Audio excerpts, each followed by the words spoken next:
The spooks are coming. They're coming, I tell ya.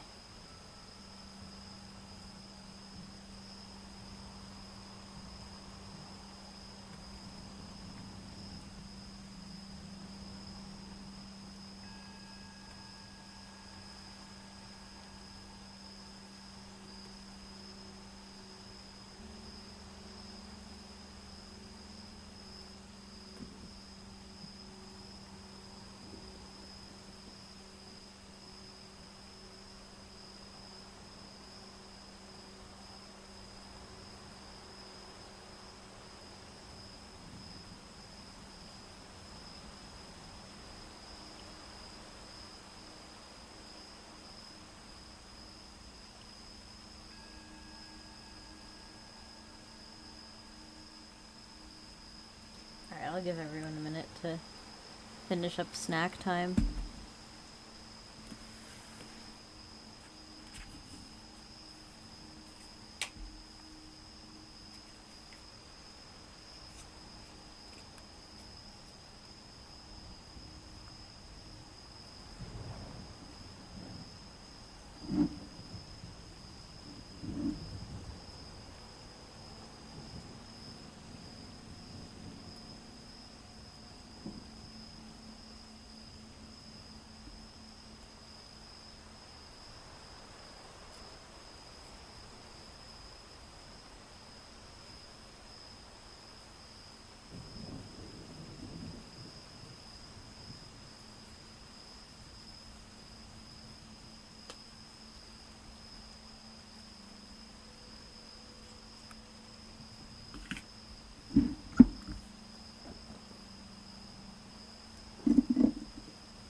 Alright.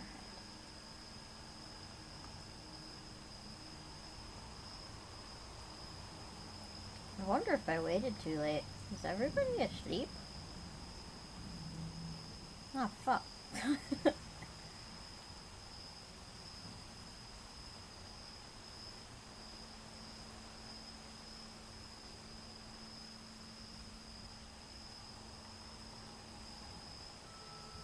Damn, I don't know.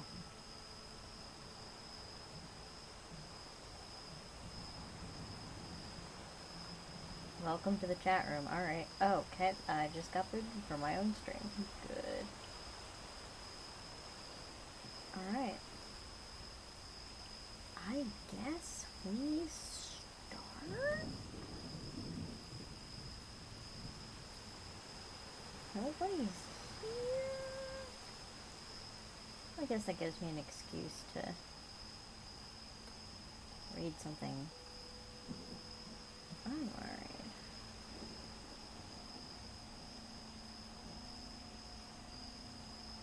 Okay.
Okay, this is more of a book of occult knowledge. Let's see.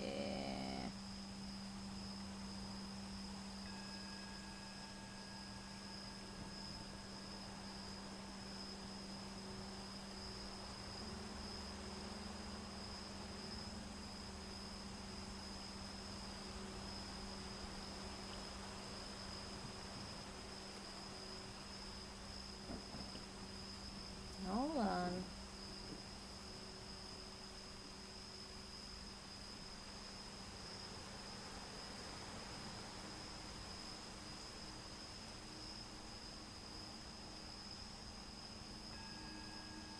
and raccoon. 107. Okay.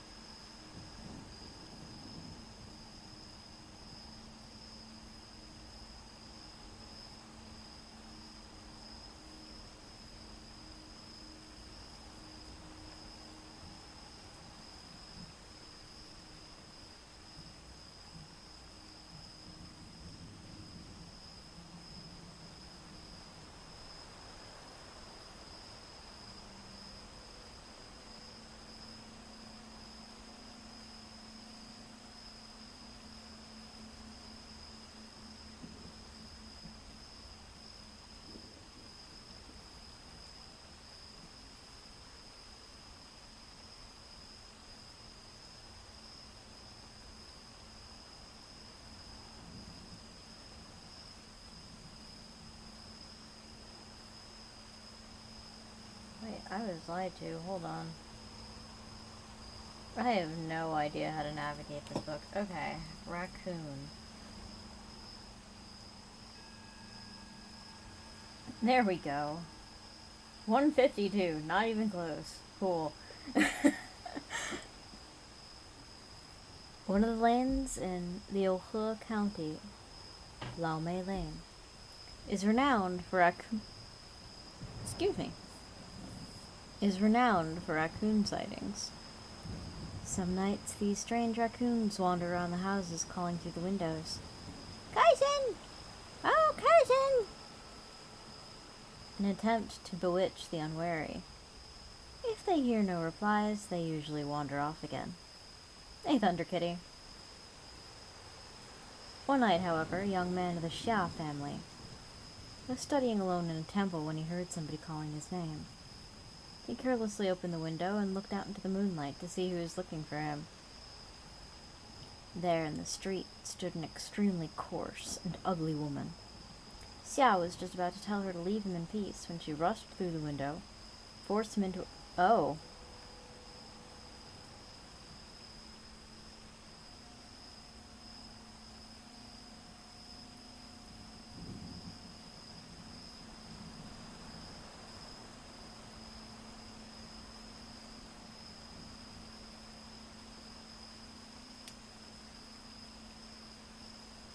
Oh.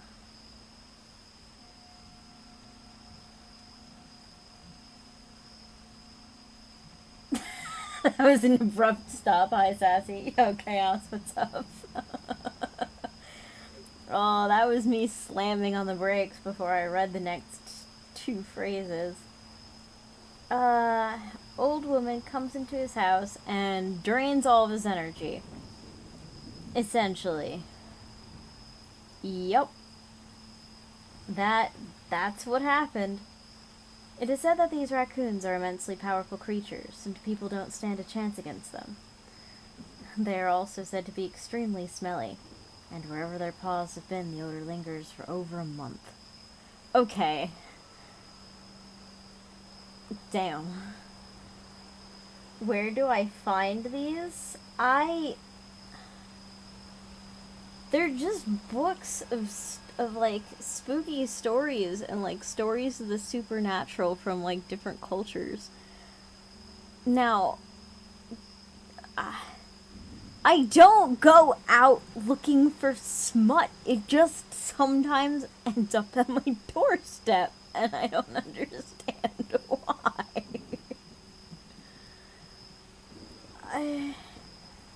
Oh, chaos. Someone yelling at me at Walmart. Me, okay, cool. Walks away. Someone yelling at my girlfriend in Walmart. Girlfriend, fuck you, your mother, and everyone involved in creating you. Fuck your whole genetic line. I recognize that phrase. Me, you good? Girlfriend, yeah, good. Fish people and now raccoons. I thought I was in the clear with raccoons. Usually it's the foxes that you gotta watch out for, because, like, the foxes are, like, succubi in several different cultures. I thought, okay, raccoons, we should be in the clear, right? Wrong, I guess. I guess I was wrong. Rule 34 exists, well then nothing is safe! Why even try? Oh, I don't know. Hold on. Now I gotta look this up. Raccoons in Chinese folklore. What the hell am I doing to the raccoons? I'm not doing anything to raccoons. In Chinese, the raccoon is known as huanxiong, meaning wash bear. Okay.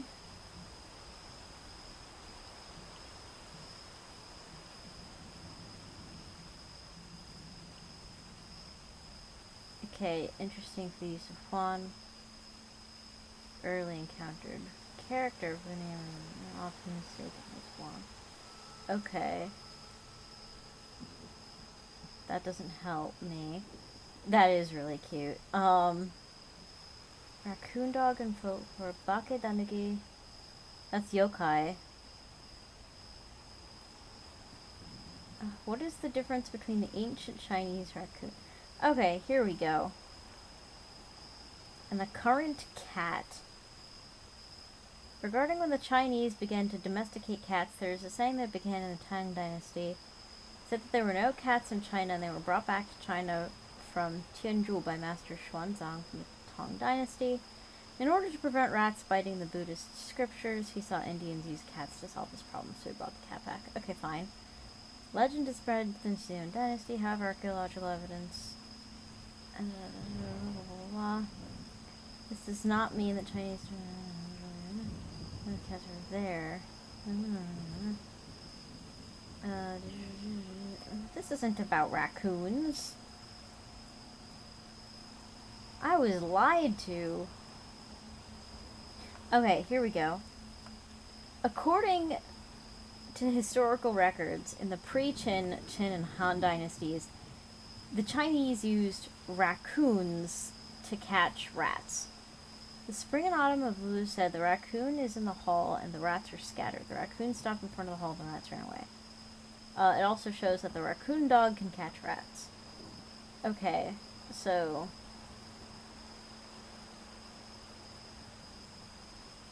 according to an explanation in the Shuowei Jiezi, which is like the ancient dictionary, the raccoon dog is kind of a beast that walks on all fours like a dragonfly?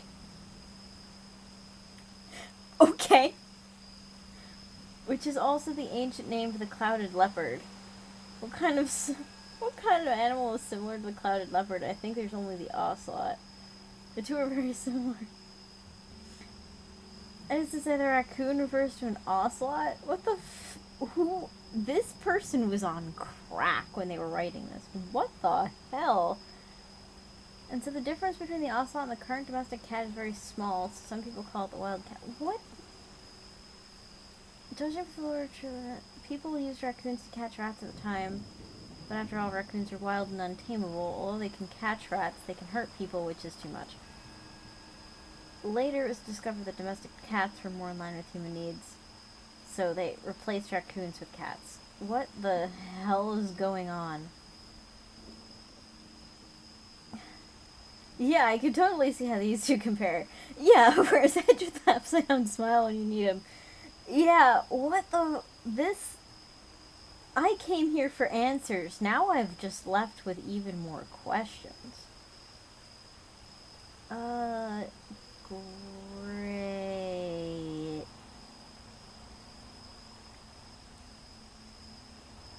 What the fuck am I... okay, hold on.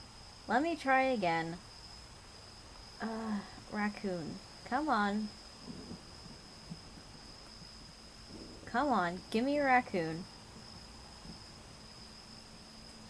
Nope. Okay, fuck you. I've left with an aneurysm, right?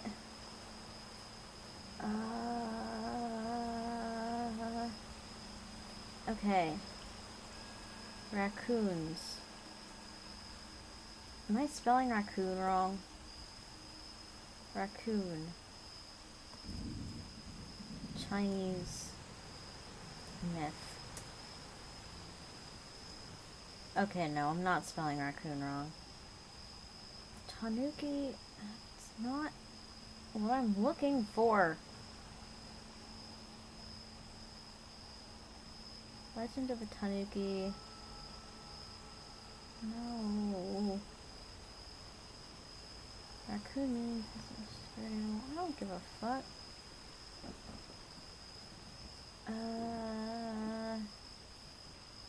Why is it so hard to find this?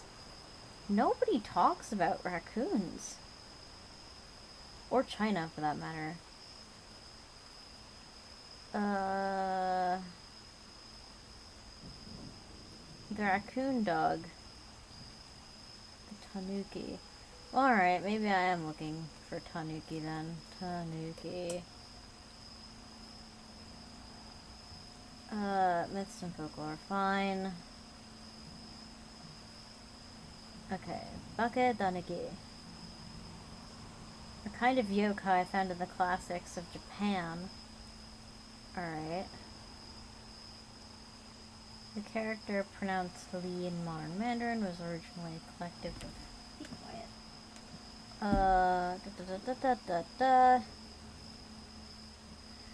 Japanese Tanuki recovered all things in nature. After the arrival of Buddhism, animals other than envoys of the gods, foxes, snakes, etc. lost their divinity. Oh, well that sucks. And folktales are often played the part of the foolish animals. This is all Japan. Compared with the kitsune, which are the epitome of shape-changing animals, one saying is the fox has 7 disguises, the tanuki has 8. A tanuki is thus superior to the fox in disguises, but unlike the fox, which changes for the sake of tempting people, tanuki do so to fool people and make them seem stupid.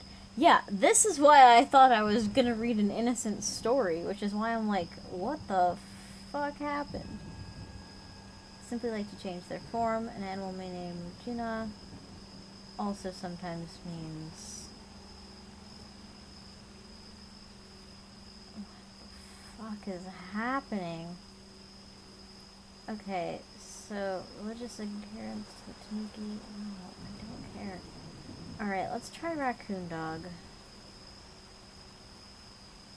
Raccoon dog. Wikipedia, let's go.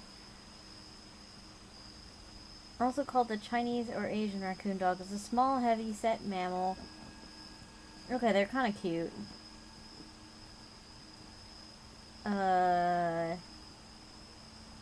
Oh, they're in Canada? Nice. Alright, ecology, diseases and parasites, relationship with humans, misrepresentations, artificial... What?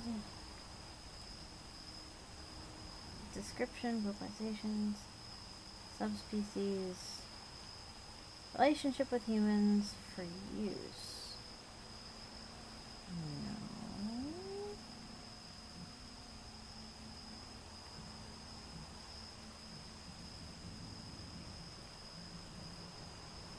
Closest relatives of raccoon dogs are the true foxes, not the raccoon.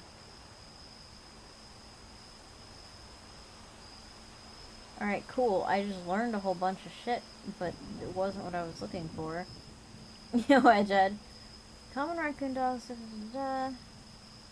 affecting their omnivorous diets, nope. Relationship with humans.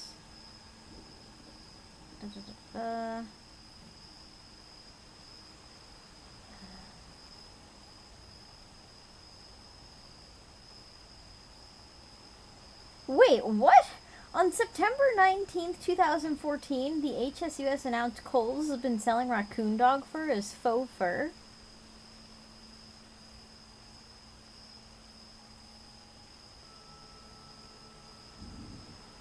Excuse me?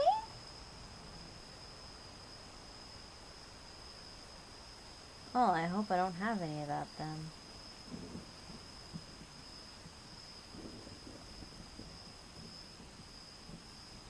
That doesn't surprise me as much as it should.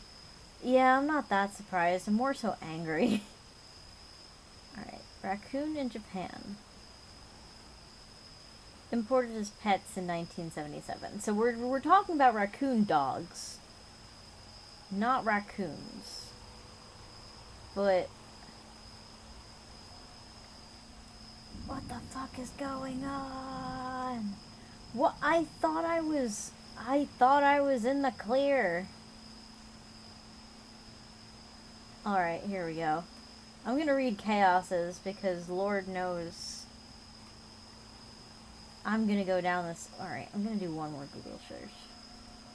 China raccoon dog. Common raccoon dogs. China. That doesn't surprise me at all.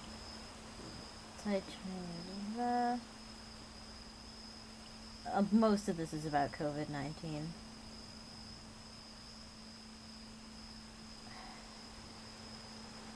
Folklore. This one's in proofread at least, yeah. Folklore and legend. Oh, this is more Japan. Reputation of magic and mischief. You're just not gonna help me. Painted endemic to Japan. Yeah, I don't know why that one raccoon just decided to suck dick in the middle of my story. That was a little bit uncalled for.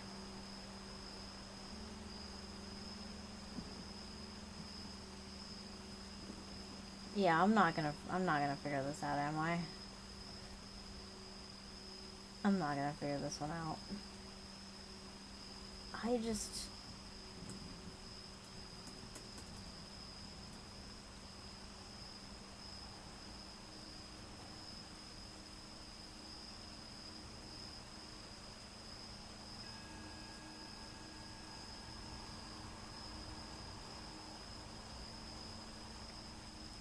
I'm not gonna figure this one out. Alright.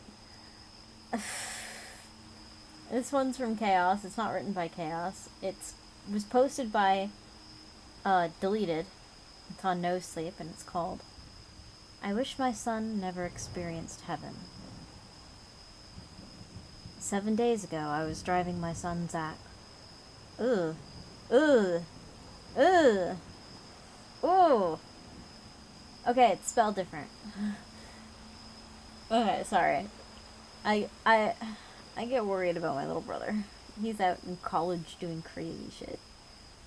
I was driving my son Zach home from school when a drunk driver T-boned us.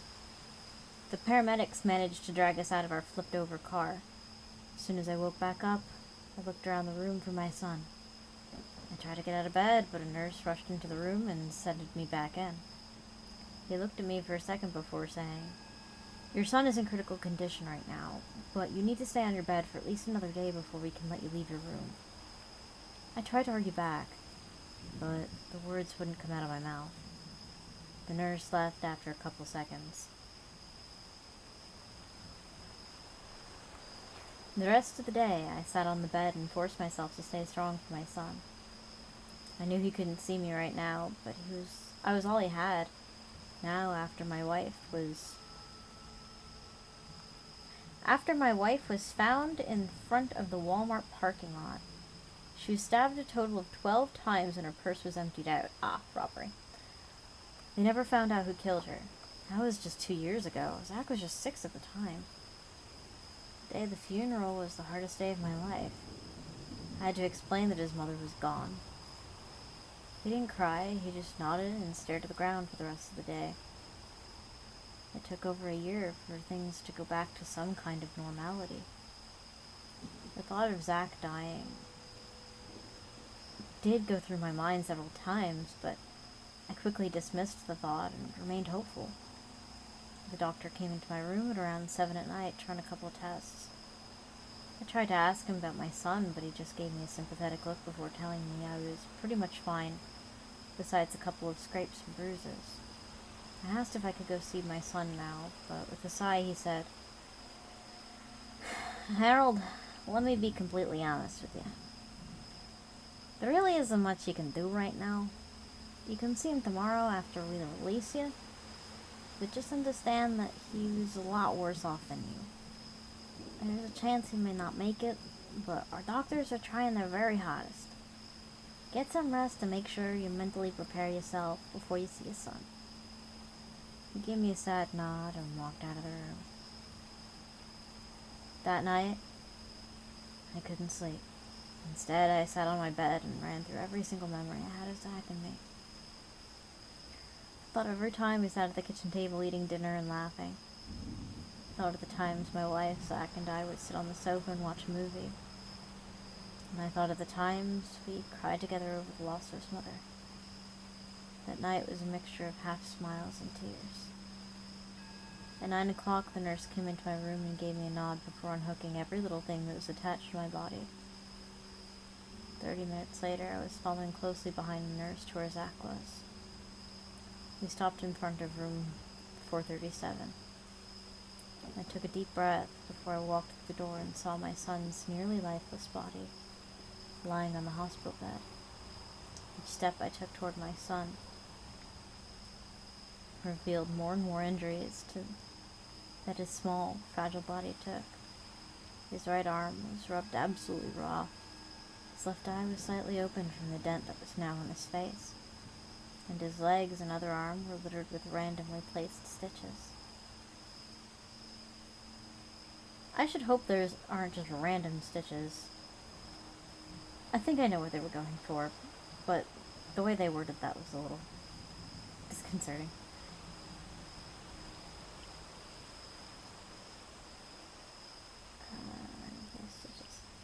The room started to spin, and I started to go limp, but a doctor grabbed me from behind and placed me on a seat.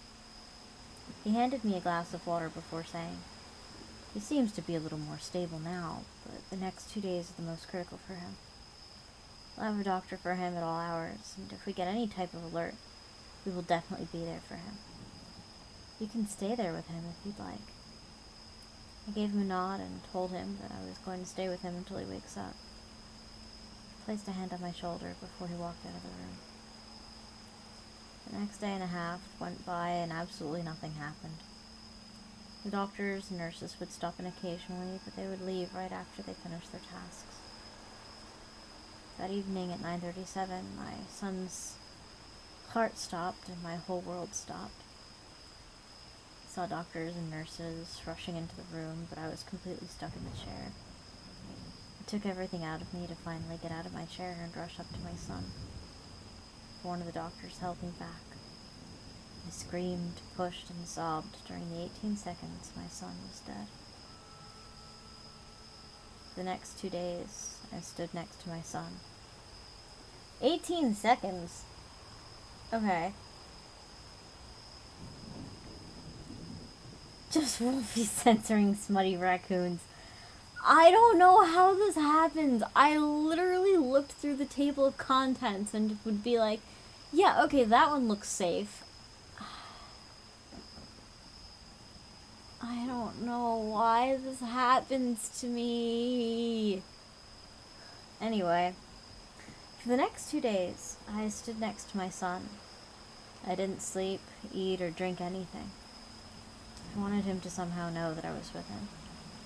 I wanted to somehow help him get out of the coma and into my arms again. 11:14 p.m., my son finally opened his eyes and looked up at me. It had taken him 4.5 days for him to get out of his coma.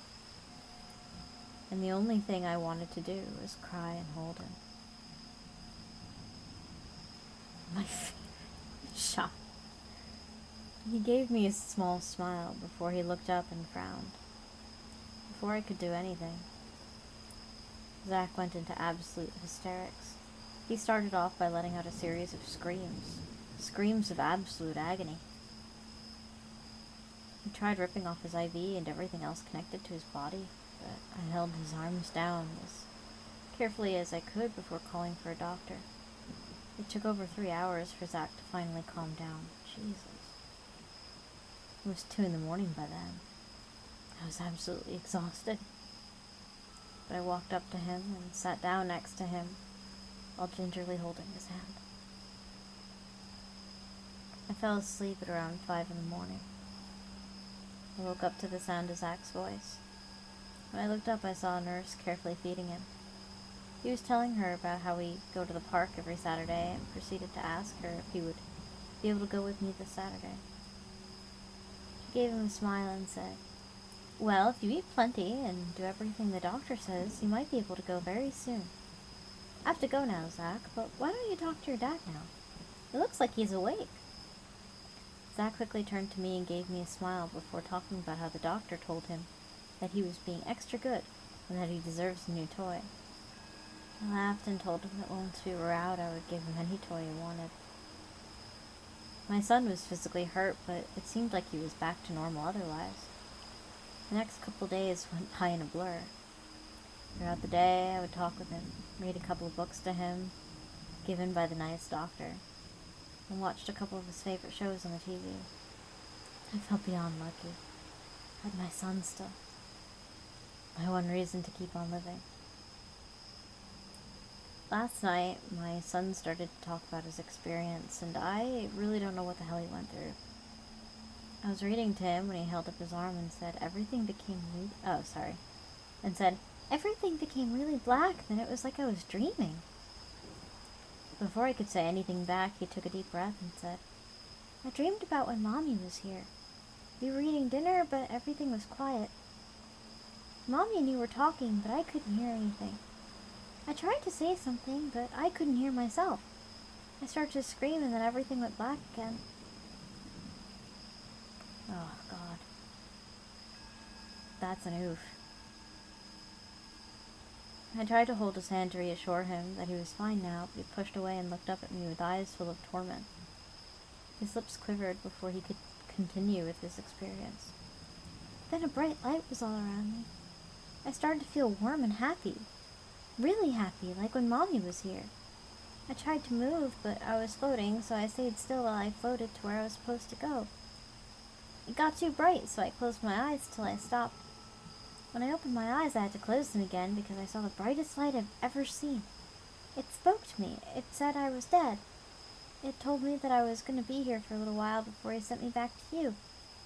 I tried to ask him to take me back now, but he told me I needed to stay here. He took a deep breath, and a couple of tears fell from his face before he continued. I started floating again, and I was taken to another room, but this one was smaller. I waited for a long time, but Mommy came into the room. She was happy, and she gave me a hug. But then she started to scream. I tried to keep looking at her, but a knife kept going inside her body. She started to bleed everywhere, and I got scared. I closed my eyes and looked away. She stopped screaming, and I looked back at Mommy. She was dying, but she told me that she loved me and that she would see me again. But she told me it would be a long time.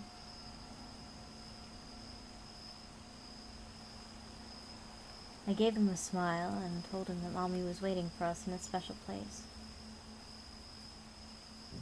That's when Zach turned to me and said, "No, not us, just me." I saw who was holding the knife. It was you. She told me you were going to another place. "I'm sorry, Daddy, but Mommy is not waiting for you.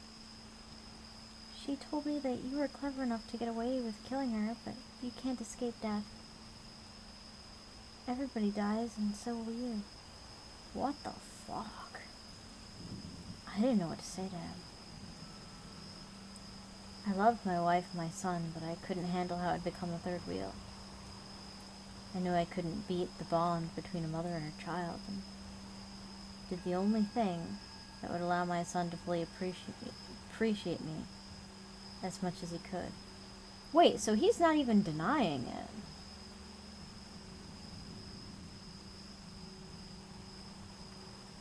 Wait. He's not even denying it.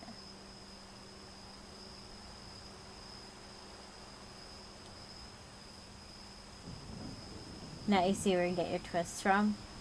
I like your twists. Actually, I like your twists a little better. I think you definitely know where to sprinkle hints. This was just out of left field. This morning I went back to get my laptop, and I'm now back with my son. And I'm writing this out to you guys. Do any of you guys have a proof of an afterlife? Did my son just have an awfully vivid dream, or was what he experienced real? It seems more like a complete coincidence that he would be able to place the blame on me. And the police couldn't even trace it back to me. So it was! But why? I guess the way he said she was found at the Walmart with, like, the way he added the details, I thought he was just like, oh, okay, it's just psychological avoidance. Oh, no!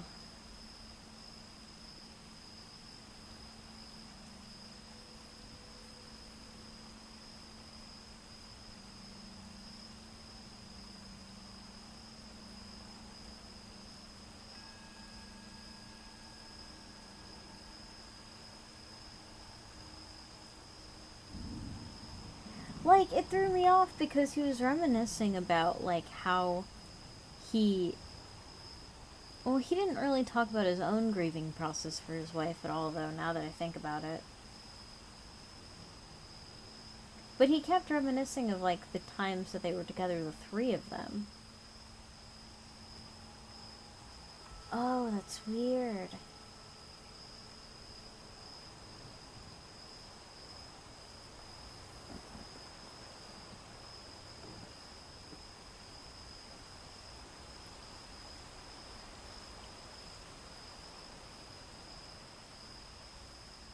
And he said his son was his reason for living.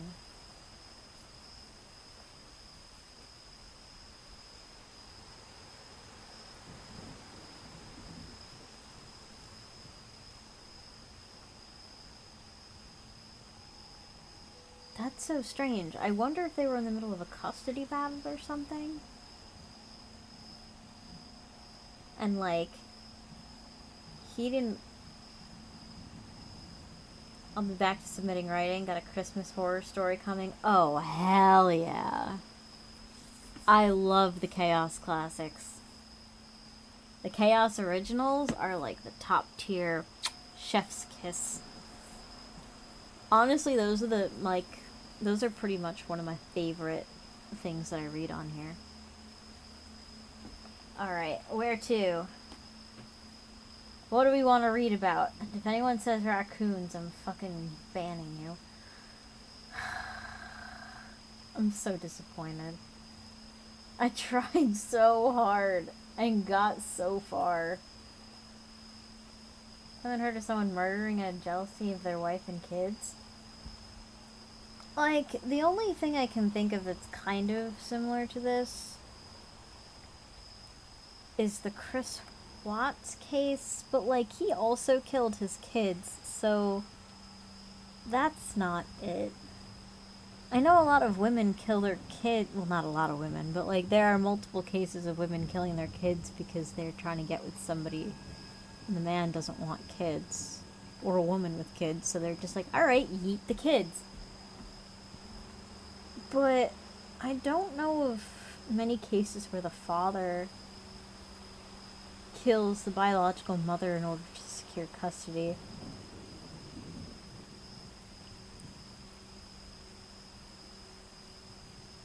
I'm sure it's a thing. It's just not very common, I don't think.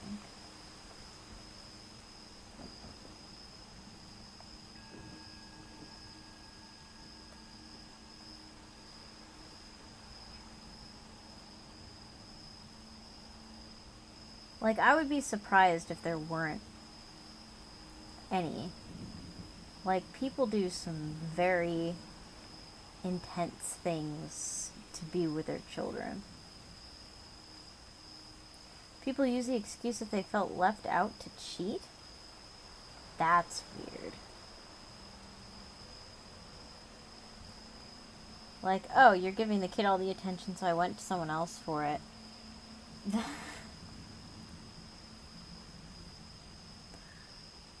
Well, it's actually, you know what? It's actually kind of funny because this week I was like running errands with my mom, and I'm actually traveling on what would normally be like a Jewish holiday where like the family is together, but like my brother's in college, my sister lives in the city, and like now here's me going on a work trip for 5 days, and she's just like, you know what, life is so weird because first you get married and then you get used to like your husband and you guys figure out how to live together as two people, and that's fine. But then you have a kid, and then it changes everything, and like your relationship changes, and everything changes, and like suddenly you go from like everything being about yourselves and each other to like being tired all the time, and your whole life revolves around the kid. And I'm listening to her, and I'm like, this was completely unprompted, by the way, and I'm just like, okay. And she's just like, and then you get used to having kids, and then your kids grow up, and they leave, and then it's just you and your husband again, and you're like, great, now what the fuck do we do? And I'm like, oh, okay. And then I gently reminded her, hey, Mom, I still live with you. Like, I'm still your kid. You're not still actively raising me, and I more so help with errands and chores and shit. But, like, I'm still here. And she's just like, yeah, I know, but it's now the same. And I'm like, yeah, I can't be two again. But, like, I don't know. I guess it depends on, like, how you change psychologically as a parent, because both of my parents are, like, I don't know. Both my parents are really into parenting. I don't know. I guess they just had a really healthy relationship because, like, nothing like that ever happened. Mom gets, like, fear of missing out when Dad goes places and stuff, and she misses him, but, like, I don't know. We've always been very about the family. So, like, the concept of, yeah, my wife doesn't give me enough attention because kids, so I cheated, is, like, so weird for me to think about. Like, I'm absolutely sure it's a thing. But, like, I don't know. When I was a baby, in order to give my mom a break, like, my dad would, like, I think it's called a Bjorn or a Bjorn.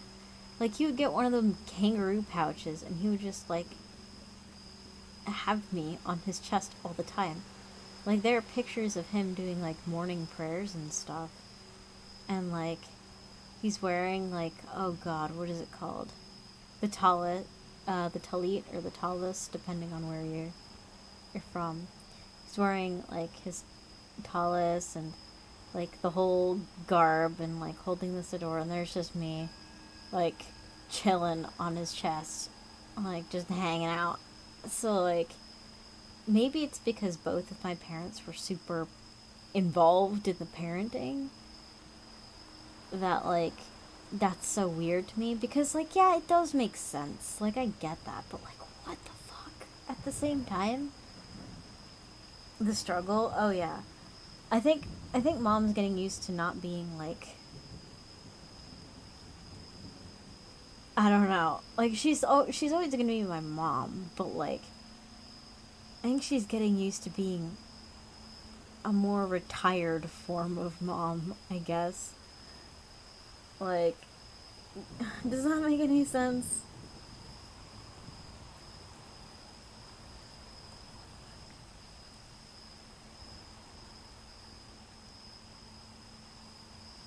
Like, I don't know. I'm probably crazy. And I just ranted to y'all about parenting for like 5 minutes. Why the hell do you guys watch these streams? Some families are like that. Some were raised belief that women were responsible for the kids. I mean,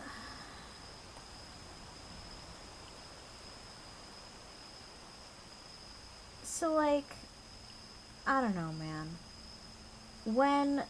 Alright, so,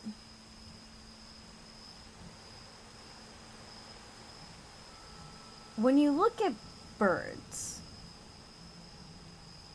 And of course, here we go. Wolfie's talking about birds again. Like,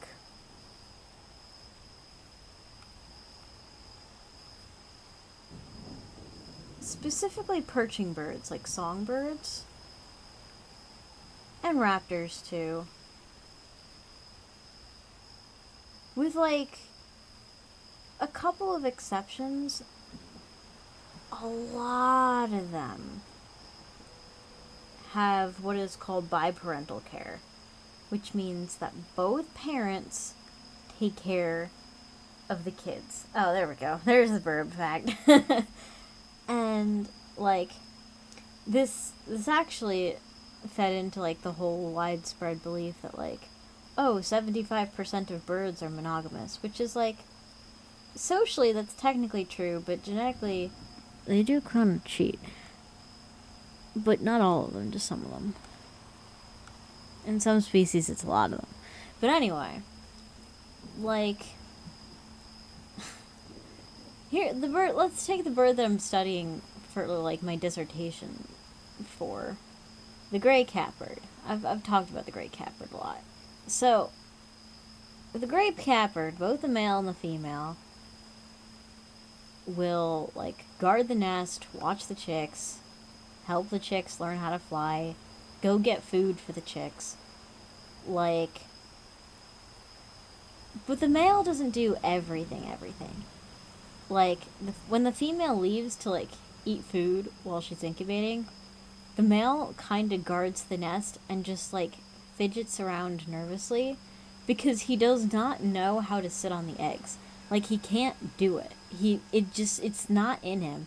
And so he just kind of fidgets awkwardly and waits for his wife to get back and then goes, okay, great, I can keep foraging and, like, defending the territory and making sure nothing bad happens.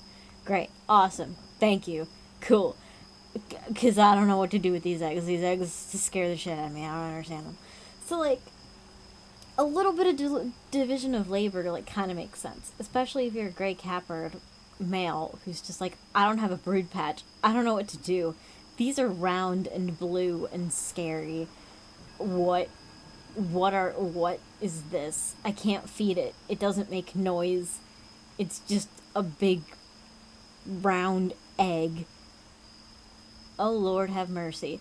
Like, I get that. But he's still, like, once there are eggs and once there are chicks, both the male and the female suddenly put everything on hold, well, usually, and take care of the kids.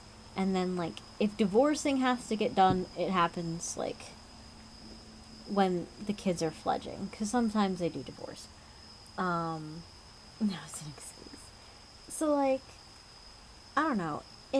There are some species of birds where it's just like, alright, female, this is your job.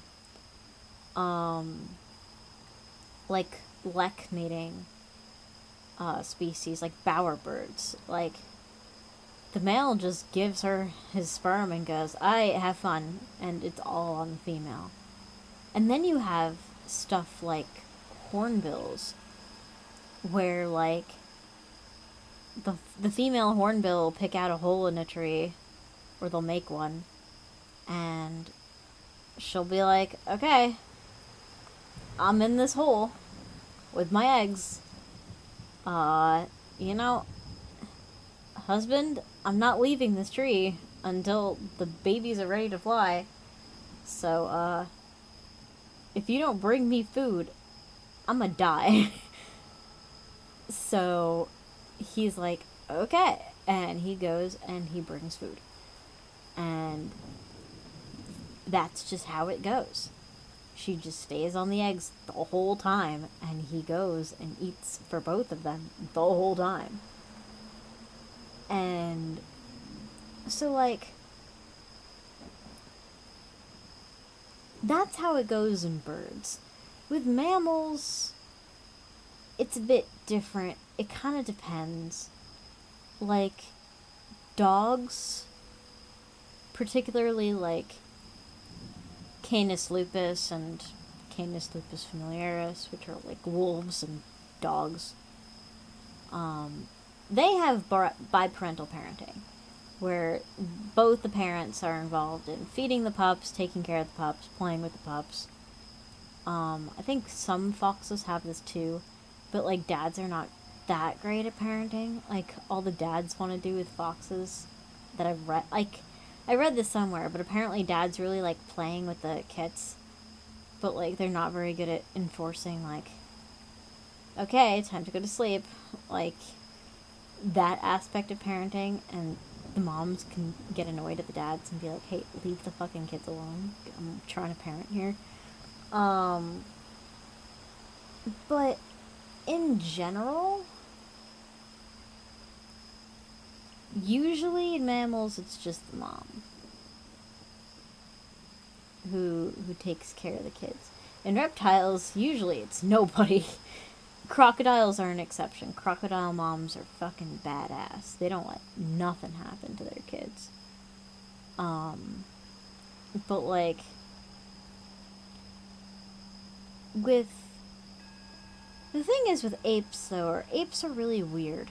Like they have all this like social shit that goes on, and there's hierarchies, and there's like polygyny. So like males have multiple mates, and it gets like really messy. And then there were some parts in our evolution where we were more monogamous, and it was very focused on biparental care, and it was more egalitarian. And then like there have been times in human history, like evolutionary history, that's like not been the case at all. So like humans are weird when it comes to that shit. My parents are like birds. Like both of them just very oriented on the chicks, the kids, us, and the state of the family as a whole. It's kind of funny seeing, like, watching my parents change as I grow up, because they're just like, what do we do? Like, their whole lives were us. And they still are. Like, my sister still calls every day. My mom bitches and complains, like, nearly every day that, like, my son doesn't call me enough. Why didn't he ever call me enough? And I'm like, Mom, he's a college kid. He's in his own little world. He's fine. But, like, actually, it's funny because in fish, it's actually the dads that do most of the caring for the kids. The mom kind of just deposits her eggs and, like, leaves. But the dads, like, deposit their sperm over her eggs, and then they guard the eggs, and they're like, alright, these are my kids now. Nothing is happening to my kids. Like, the mom's just like, bye. She doesn't care. So, like, parenting in the animal kingdom is really strange. But, like, the idea of a male being like, I'm not getting enough attention, well, it's actually a very mammalian thing, though, because in the animal kingdom, like, especially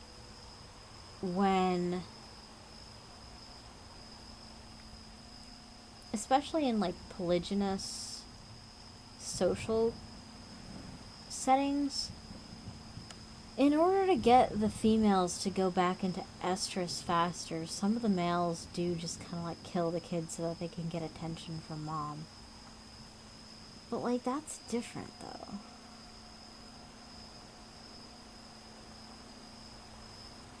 I guess, in essence, it's not that different. But, like, no, it's very different.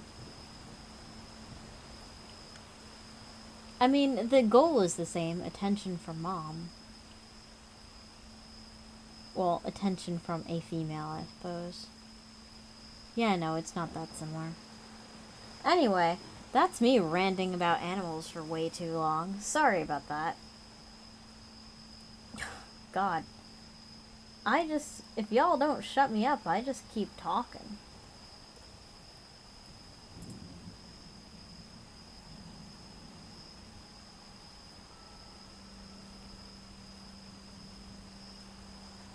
I just keep like, yep, yep, yep, yep, yep.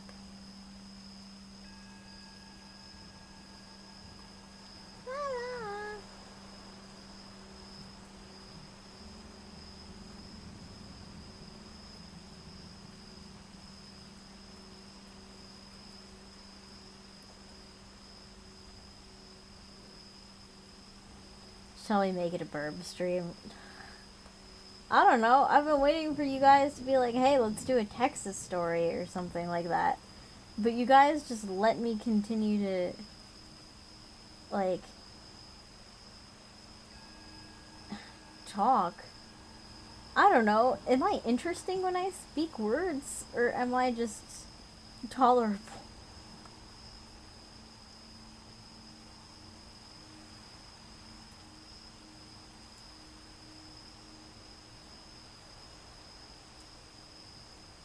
Are there spooky burbs? Yes, but they take effort to find. Hold on. Let's see. There's a spooky bird. It'll probably be, I don't know, somewhere. Hey, can you fuck off with that shit? Why are you being a dick? Apparently I just had to yell at it. Alright. Quoth the raven, eat my shorts. Good lord. Let's see here.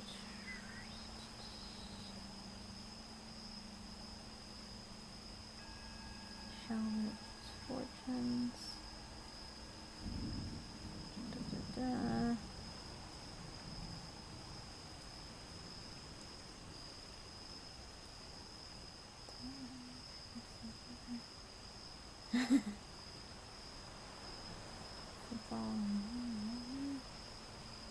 Turtle we have.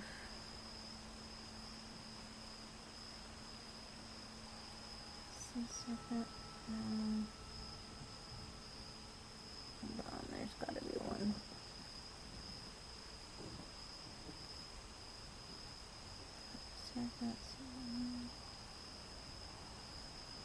The flying cow? Alright, I'm gonna put a pin on that one. Give me a sec. Really? There are no birds here?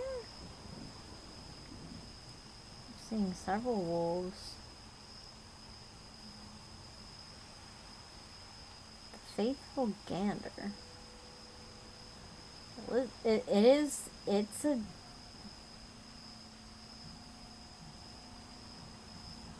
Oh wait, no, we read this one, I remember that. Okay, so... Let me try the other one. I'm finding it. I'm finding it, chat. I'll find it eventually. Do-do-do-do-do-do-do. Do-do-do-do-do-do-do. Diddle-it-diddle-it-diddle-oo. Do-do-do-do-do.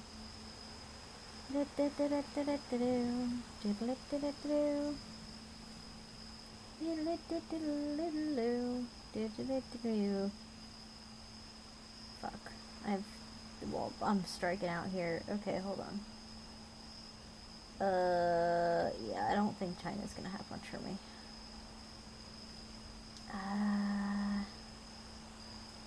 What, Ireland? Actually, let's try here.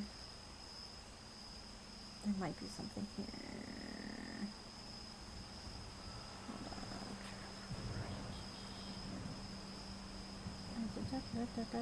on. Nope. Okay, next. Oh, Texas. Yeah, that one.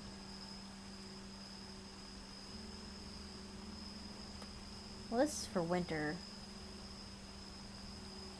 Alright, here. Let me try you. Sorry, I'm doing this manually, folks. Yeah. Fear the Reaper. Okay, hold on. You probably have something. Oh, you're gonna make me... You don't have a table of contents? Oh, you little bitch. Okay, well that's not it then.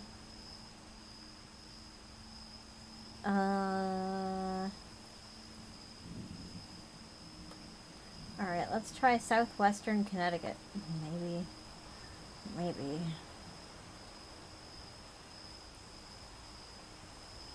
Oh, these are just locations now. Ghost Stories of British Columbia. I don't know, that sounds like it might have a bird.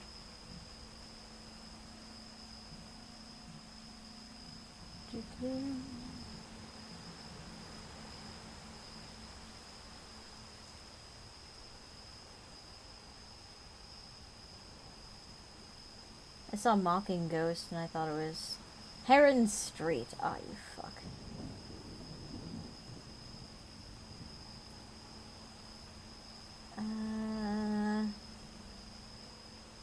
Apparitions. They explained to me. Well, that's not gonna help me. Alright, Newfoundland. Here we go.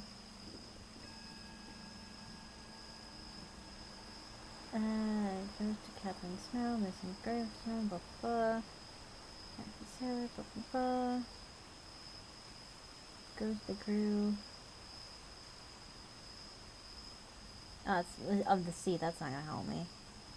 On the island, goes to Hollywood, around here, da. Click the needle, blah blah.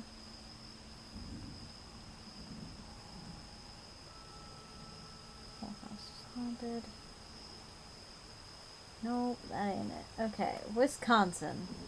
I'm just going around the world here.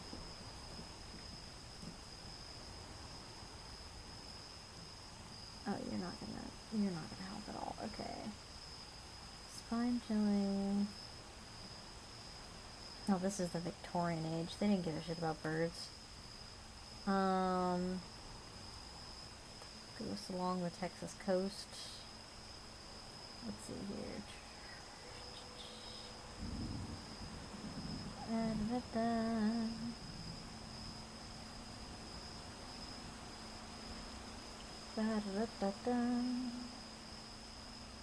Nope. Hauntings of the Finger Lakes. Maybe. It's probably gonna just be locations. Yeah, these are locations.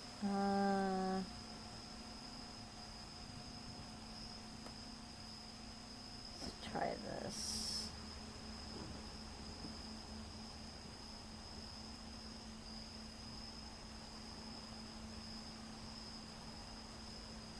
The Night Call? No.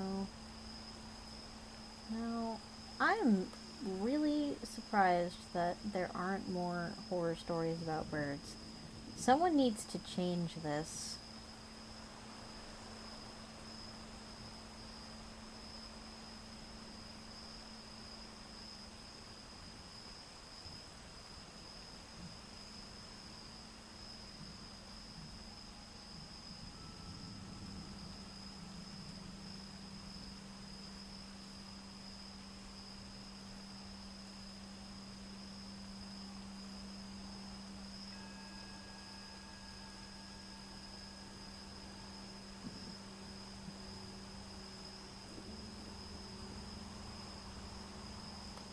You know what? Grimm's Fairy Tales might be my best shot here. Okay, hold on.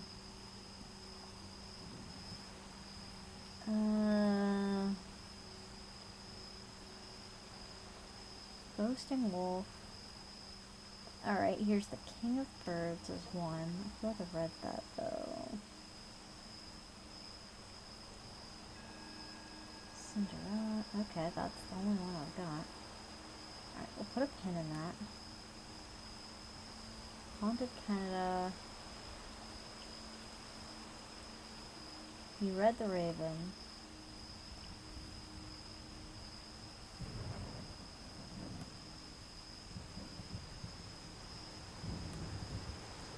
God, I'm sorry, chat. I'm just looking. Oh, this is by location. God damn it, son of a bitch. Indiana. Okay, here we go.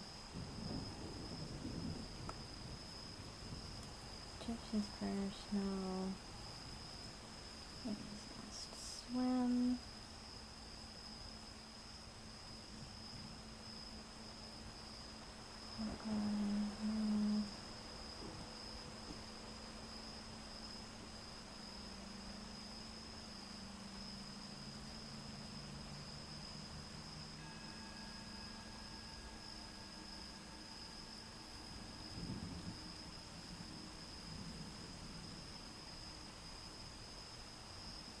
Island.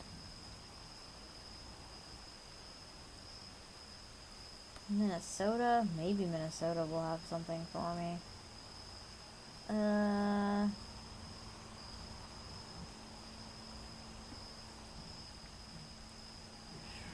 You don't even have a table of contents.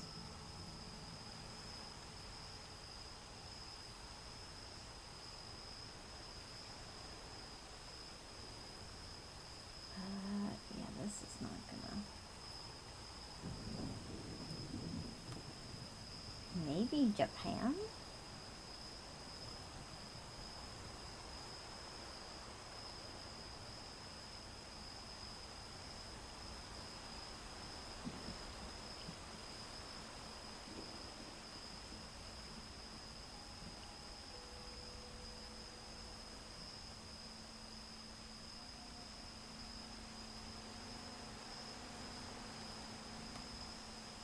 Hold on.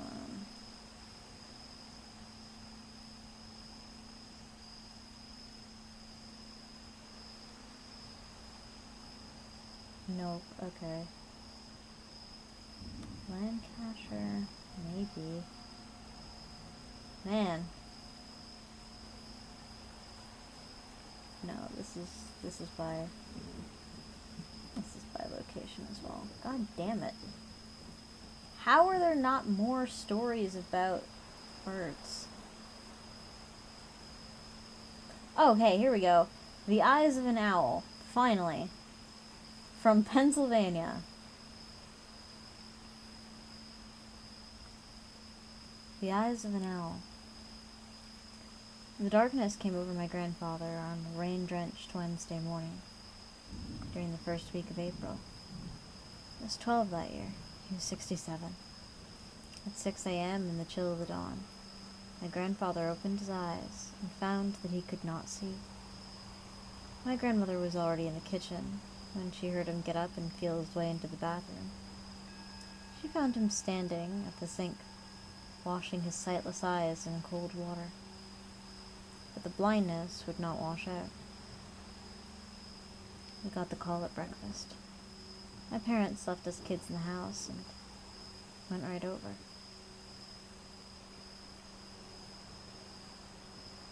By the time our school bus came, my dad and my grandmother had already taken Gramps to the hospital. Everything happened very quickly. My mother explained that they would take him to the emergency room. From there, they would make an appointment with the ophthalmologist, an eye doctor. But there were many questions left unanswered, questions that tugged at me all day as I sat through my classes. I was shocked, of course, but I can't say I was surprised. I'd always known that this day might come. My grandfather had lived with a disease called sugar diabetes. Oh, that hits home. For almost 40 years. And as we all knew, diabetes is the #1 cause of blindness among adults. Oh, I didn't know that, but that's good to know. Diabetes. To this day, I can't treat it like any other word. From the first time I heard it spoken, the name of the disease was uttered in a hushed, conspiratorial whisper. Syllables were strung out in an exaggerated way, like some strange, death-like chant. Diabetes. It was as if merely touching the word with the tongue would make things worse than they already were. my school bus pulled into the yard at the end of the day. I could see my grandmother and my mother were sitting on the front porch of Grandma's house, wearing shawls against the chill of the afternoon. The rain had let up, but it was still cold enough to see my breath. I don't remember walking from the road to the yard to the porch, but I do remember how my mother and my grandmother looked at me from the porch, swaying with cold pinched faces and red-rimmed eyes. "How is he?" I asked. My grandmother patted the wooden slats on the seat beside her. I put down my book bag and sat. Grandma took both my hands into hers. She glanced over at my mother. "What happened?" I asked. I knew it was bad news, otherwise she wouldn't be taking this long. "Oh, he's not dead. Cool." So I had to read ahead. "What Grandpa has is a condition called diabetic retinopathy. It's the most common cause of blindness among people who suffer from diabetes." "Blindness? Grandpa?" I felt as if someone had just punched me in the stomach. "He won't be able to see?" I asked. My mother laid a hand on my arm. "Now just hold on and listen to your grandmother," she said. "Grandpa is not the first person who's had this condition," Grandma said. "And the doctor is going to do everything he can for him. He says there are a few treatments he can try. Hopefully we'll see some results in the next couple of weeks." "What can they do?" I asked. "Well," she said, "let me explain the problem. For diabetics, the blood vessels in the eyes can become fragile and burst. That's what happened to Grandpa this morning. The blood leaking from his veins mixes with the fluid of the eye and clouds the vision. When the vessels bleed into the eye tissue, it can cause so much pressure that the retina detaches from the rest of the eye. The central part of the eye can swell and cause complete blindness."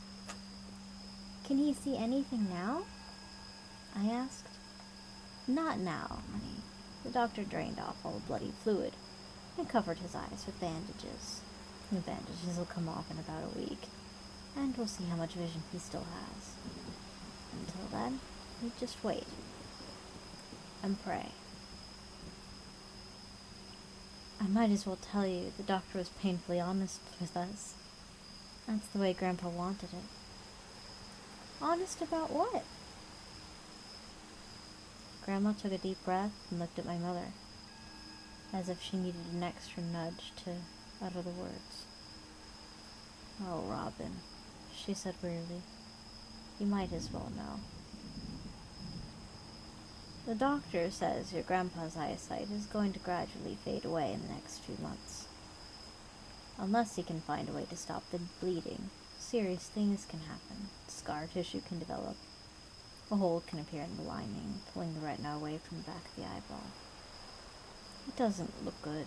Doctor says there's a 90% chance he'll be totally blind by the fall." For a moment I felt sick to my stomach. I closed my eyes to steady myself. The awful darkness was tight around me. It was too hard to imagine. "But what about hunting season?" I blurted out. Under the circumstances, it was a pretty insensitive question, but they didn't treat it that way. My grandmother just shook her head. "There won't be any more hunting seasons for Grandpa. He's probably seen the last one already. But we still got the summer, Robin. He's going to have to look at the summer for the last time. And we want you to help us." "He'll be missing so much," I said quietly. I thought of the sight of the leaves turning on the mountainsides, and the first dusting of snow on the cornfields. As if she were reading my thoughts, Grandma squeezed my hand. "You're right, Robin. He'll miss a lot," she said. "But we have to be contented with the apple blossoms and the pokeberries and the corn growing in the fields. We'll have to make sure he sees all that." I nodded. Can I talk to him? I asked. My mother nodded. Oh god, this hits home. Sorry, chat. Oh.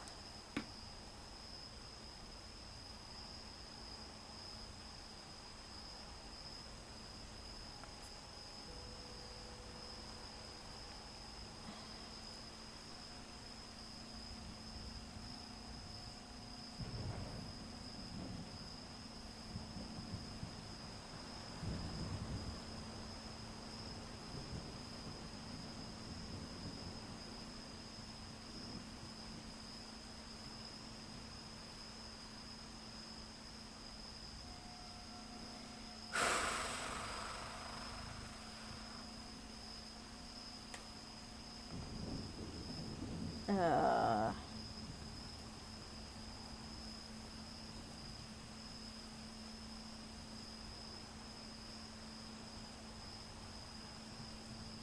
Oh, this is taking me back to places I don't know I want to go.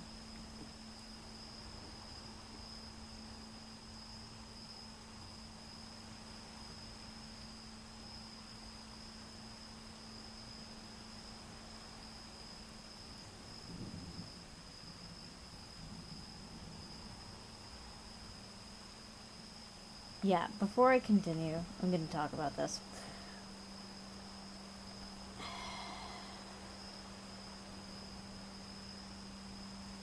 When I was little, I was very close with my mom's parents, my grandma and my grandpa, and to be honest, we all thought grandpa was gonna die first.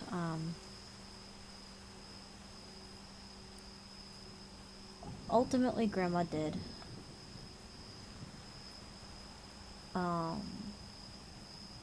She had some sort of, like, blood cancer, and then it became pancreatic cancer, and she was, in a year, she was gone.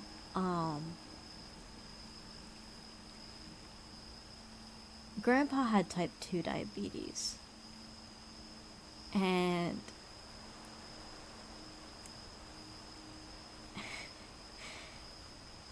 oh, Ren, don't be upset about this.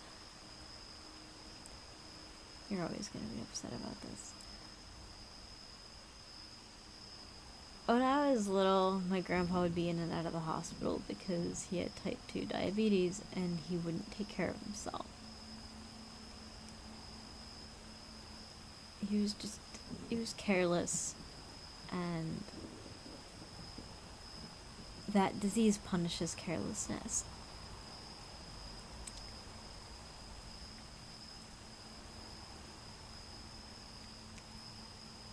And I remember I used to be able to just navigate hospitals myself because he was just in there so often. And, I would beg him to take his meds and, like, do the things that would keep him out of the hospital. If he cut himself working in the garden, that he, like, disinfect it and cover it, not get infected, like, because these are things you have to worry about when you have type 2 diabetes, because you're playing with a slanted deck. And I would call him, like, every week, usually multiple times a week, and I was always at his house on the weekends. I was always visiting him. He was my best friend as a kid, my grandfather.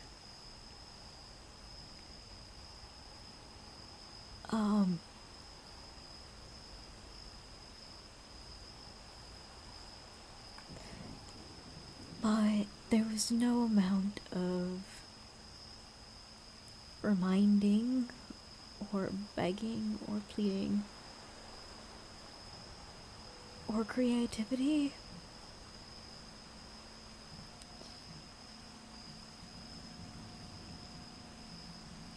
that could keep him out of the hospital.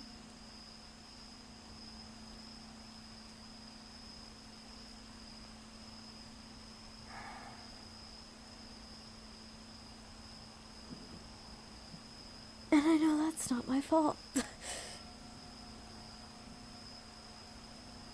But when I was little, I felt responsible. And I loved him, obviously.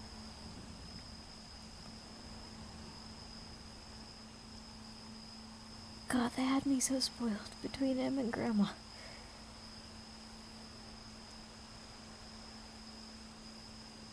But that was just one thing he couldn't do.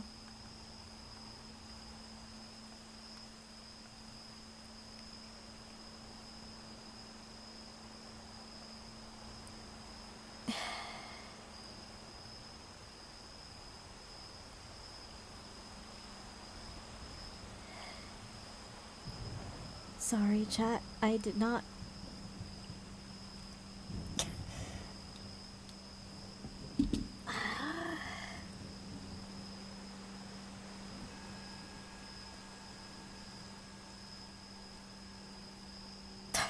I didn't mean to start crying about this, but here I am. Your body can't effectively fight infection, yeah. And he you know, he liked to, he was eccentric. I'm probably eccentric too. I probably have that gene. My mother certainly doesn't. Well, a little bit. She's got it different. She's got, like, OCD related shit, but, like, he would collect large rocks, and, like, then he would do things with wood for his wood stove, and, you know, he would get swelling in his legs, and I remember he would have, like,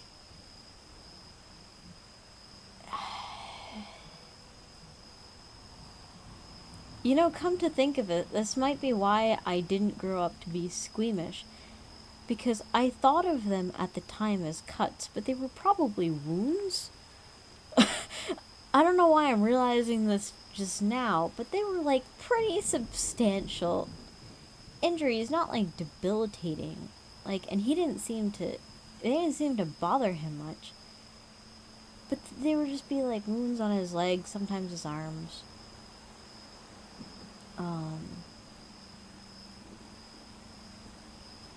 You know, he wouldn't cover them. He would just, you know, keep right on working. I wonder if, like, the nerve damage from the diabetes just made it not hurt that much, so he didn't really have a reason to give a shit. Ulcers? Maybe. I never heard them be called that. I just heard, like, open wound, I guess. And I was just like, oh, it's just a fancy cut.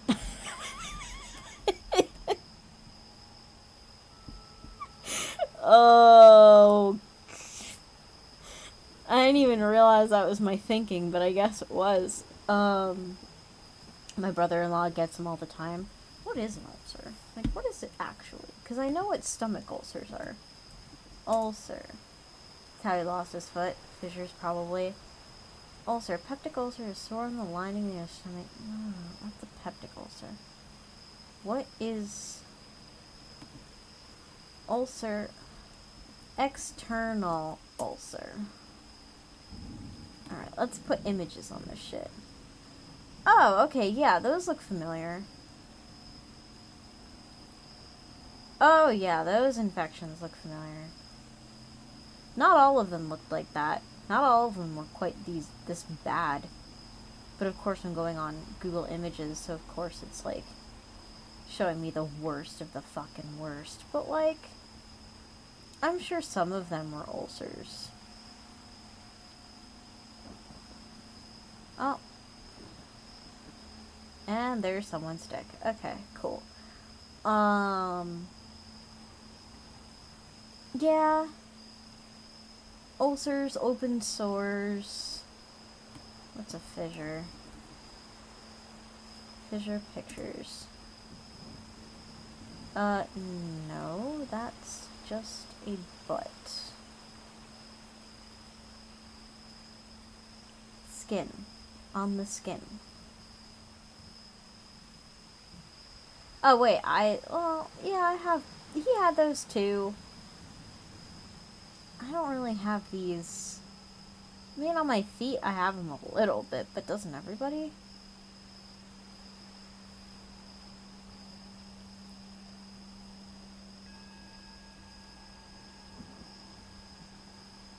I feel like that's just part of, like, calluses.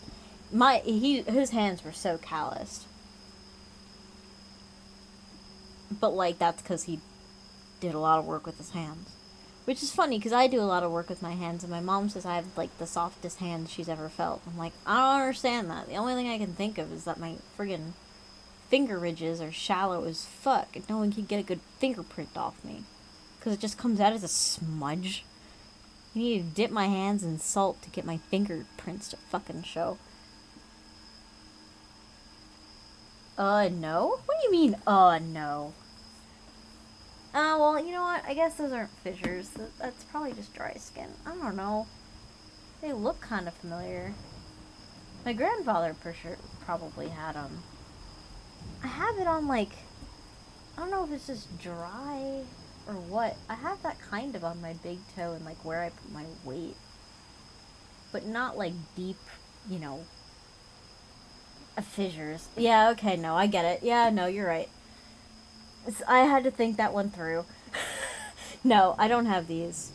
I don't think my grandfather had them either. I think the pictures that are coming up on Google Images look in part like what is, but I think those are just calluses. I think we just had calloused feet and calloused hands. I don't think we had fissures. No, those, okay, fissures are like deep. No, we didn't have that. Hence the word fissure, Wolfie. Yes. Thank you, Saint. Why do chronic anal fissure? It's a what? You know what? I don't need to learn about that right now.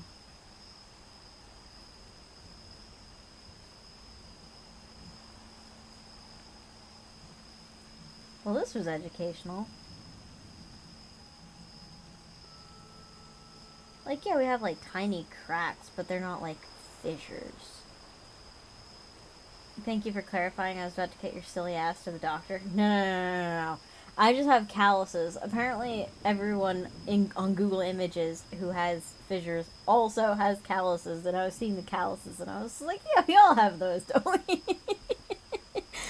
No, idiot.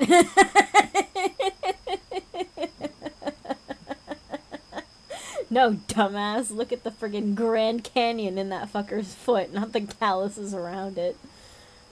Yeah, no, we good. I don't have no holes in my feet. We're fine. Fucking hell. Oh my god, how did I become a graduate student? I'm one of the dumbest people I know. But yeah, that's why I started getting emotional. Cause, I have a bone to pick with diabetes, mostly because, well, my family obviously has a history of diabetes. Both my uncles on that side have diabetes as well. I think both type 2. They're big fellows. And my grandfather was a big fellow, too. My grandmother had anorexia, so she didn't have type 2 diabetes. Yeah, and it's on my dad's side, too, so, like, I'm pretty, I'm at risk of that shit. So, I'm careful. I'd like to keep my insulin, thank you very much, but, yeah, just the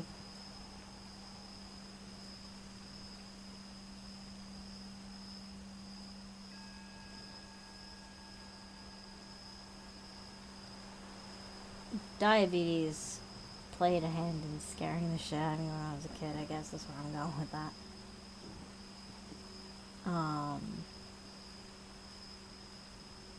God, if you want a spooky story, here's a spooky story. When one of the times he went to the hospital, like, I think this was the time, like, the paramedics had to carry him down the stairs. He was a big guy, so that must have been fun. I wasn't there for that. I just heard the stories. So they took him to not the usual hospital. They took him to... which I'm not gonna say, because identifying information. And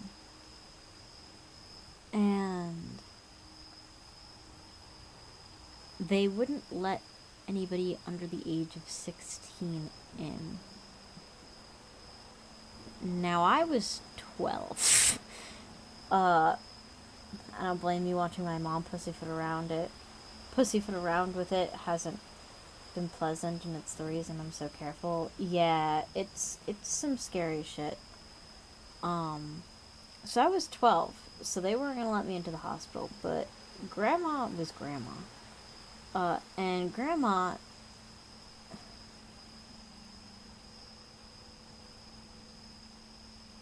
Grandma doesn't take no for an answer when it comes to family. Grandma was badass. Grandma taught me how to play Mahjong. Anyway, Grandma took me home, put some makeup on me, took one of, like, either her old bras or, like, Mom's bra, and, like, they stuffed it with cotton balls, and they were like, okay, you're 16 now. And I'm like, I guess I'm 16 now. So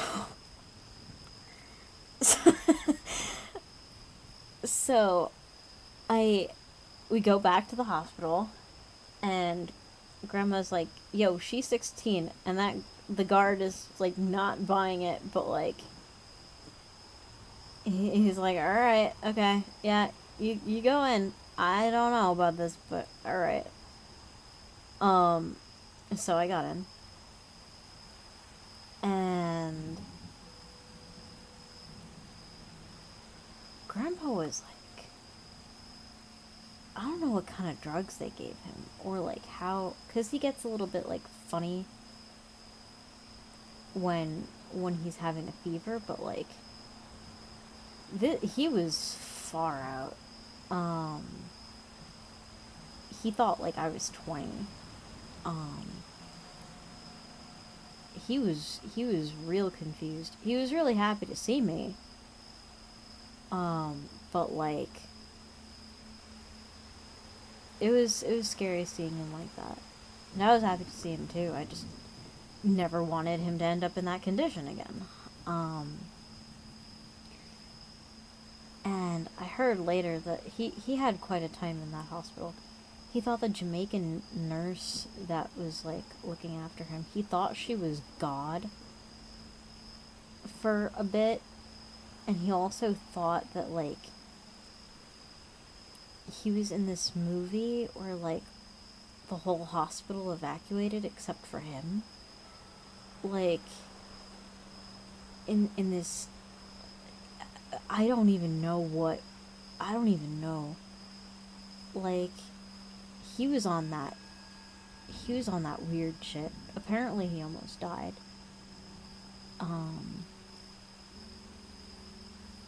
But, like, that was also, like, infection that was made worse because diabetes, so. But that was something I had to do.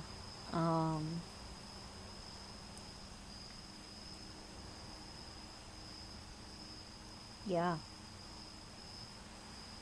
Sorry to get so deep. I was expecting this to be about owls. I don't know why it's not.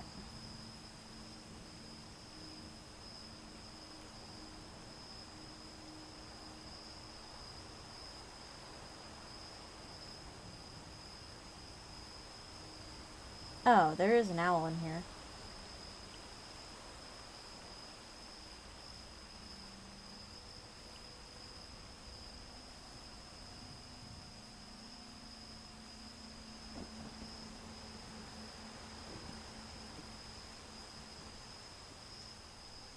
Nothing seems to be about what I expect tonight. No, not at all. Almost didn't confine the owl. Alright, so they try to fix an owl.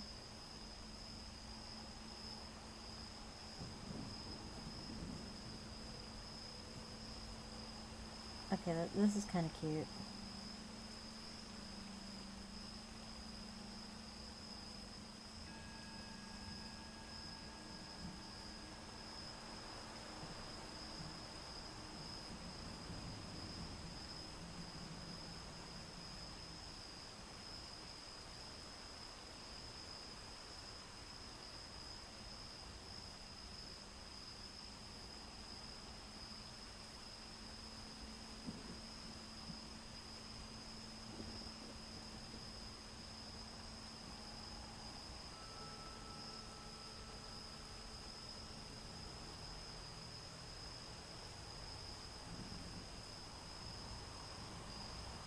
Apparently the owl gave the grandfather the ability to see in the darkness.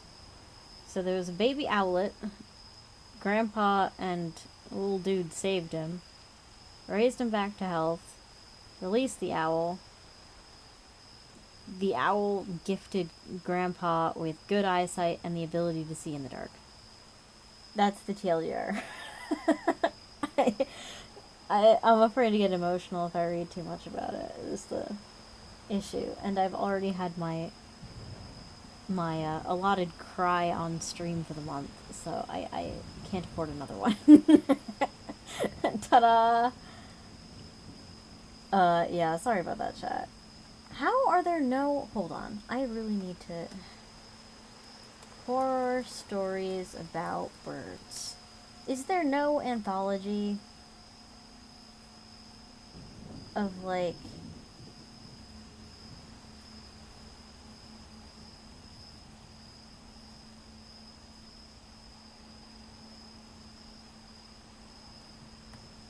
Hold on. Y'all want homework? Find me an anthology or a collection of some sort.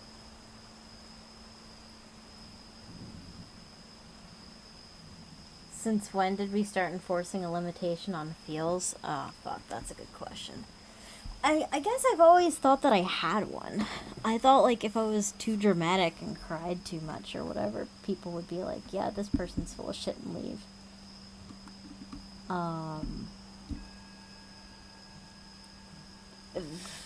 But I guess that's kind of dumb.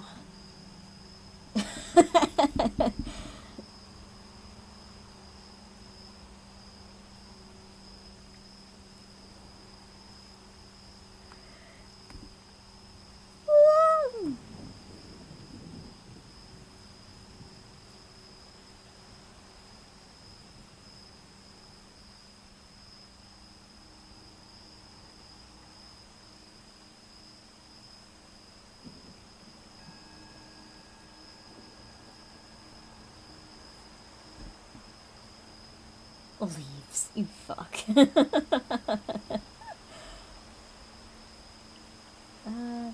episode, no song for da. Okay, yeah, no, these are... That's... Okay, hold on. So, no, that's not what I'm looking for. Scary stories of birds. Shin's real ghosts.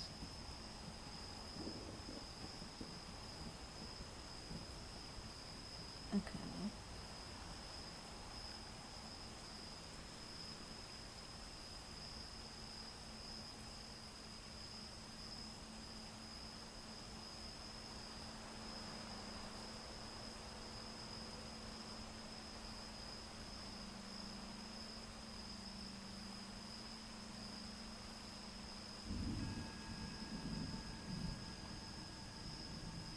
Oh, interesting. Oh, a certain draw I found is a few stories of people encountering birds. I mean, that's something.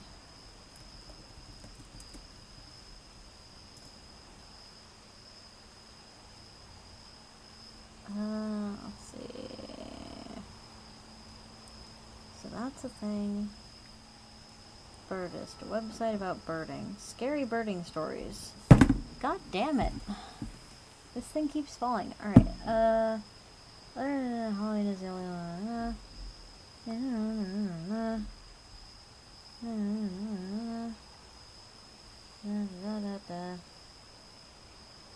Alright, I found a blog post.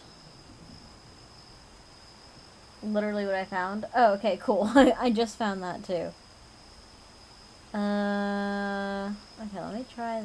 Well, that should help. Night window and the crows.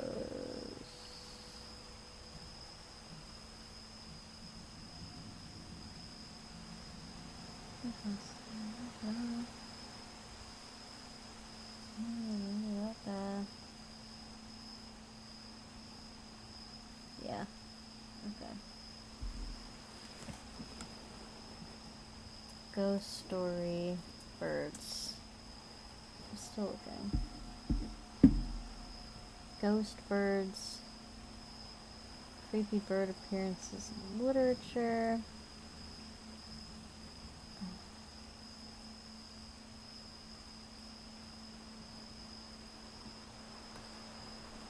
Scary stories, birds. Come on, Google.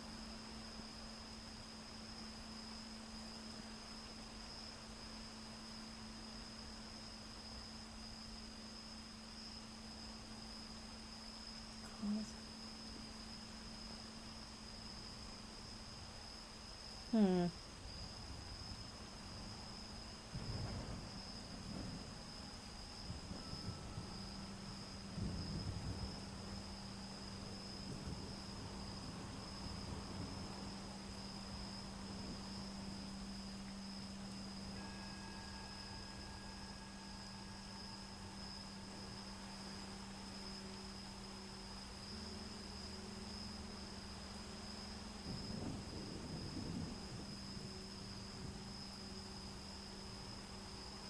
Hmm.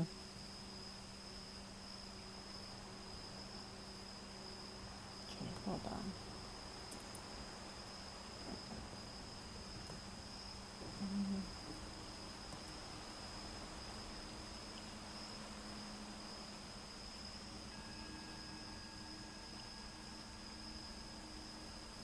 It keeps using the same freaking keywords and expecting something else to happen.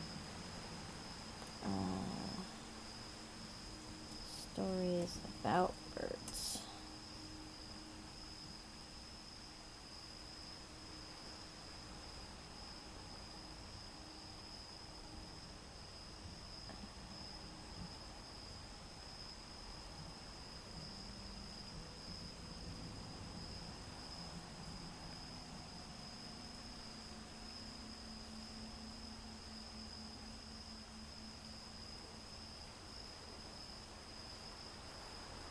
Yeah, I'm impressed by how little there is.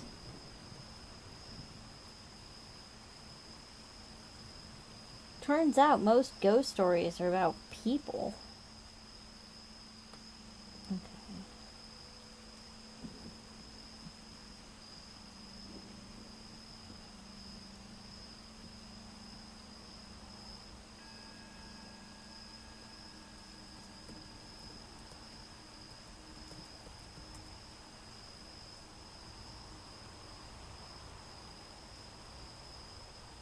Hmm.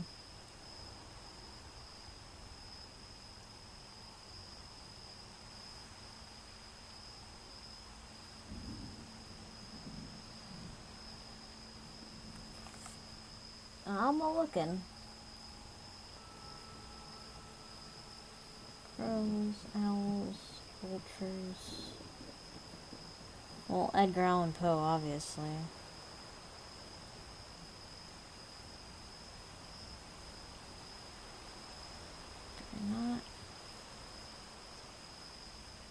You're not giving me...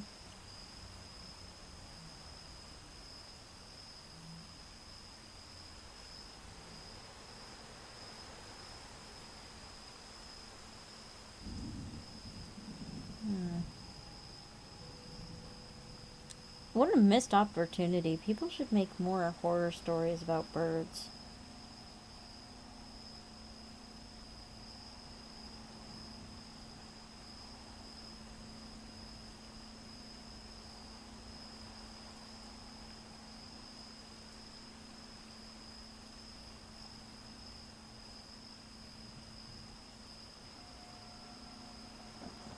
Alright, here we go. Let's read the birders. I feel like that's a good place to go. Halloween is the best holiday. No honoring anything. Speak for yourself. No family obligations. Oh. Did I just get a DM? There's something very wrong with my parrot. Alright, never mind. We're switching.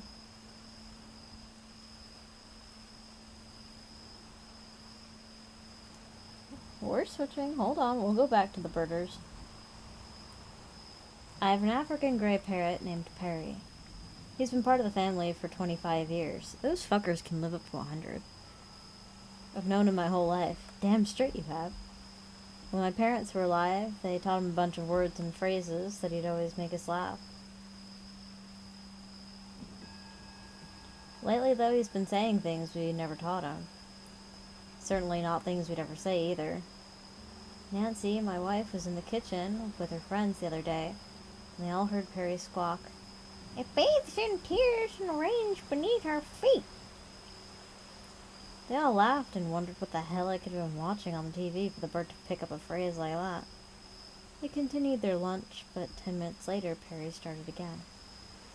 "It rains beneath our feet. It rains beneath our teeth. It rains beneath our feet." Then he squawked and screamed and rattled his cage so hard that he almost fell off the table. Nancy checked to see if he was okay. He chirped and allowed her to stroke his head with her finger. He seemed no worse for wear.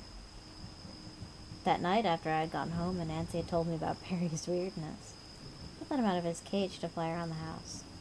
He was always well behaved and never knocked anything off shelves or shit on things that we cared about. He stepped out of the cage and onto the table but didn't take off. He just stood there, looking around. "Go on. Go ahead, Perry," I coaxed. "Get some exercise." But he remained stationary. He watched me, pupils wide in his beige eyes.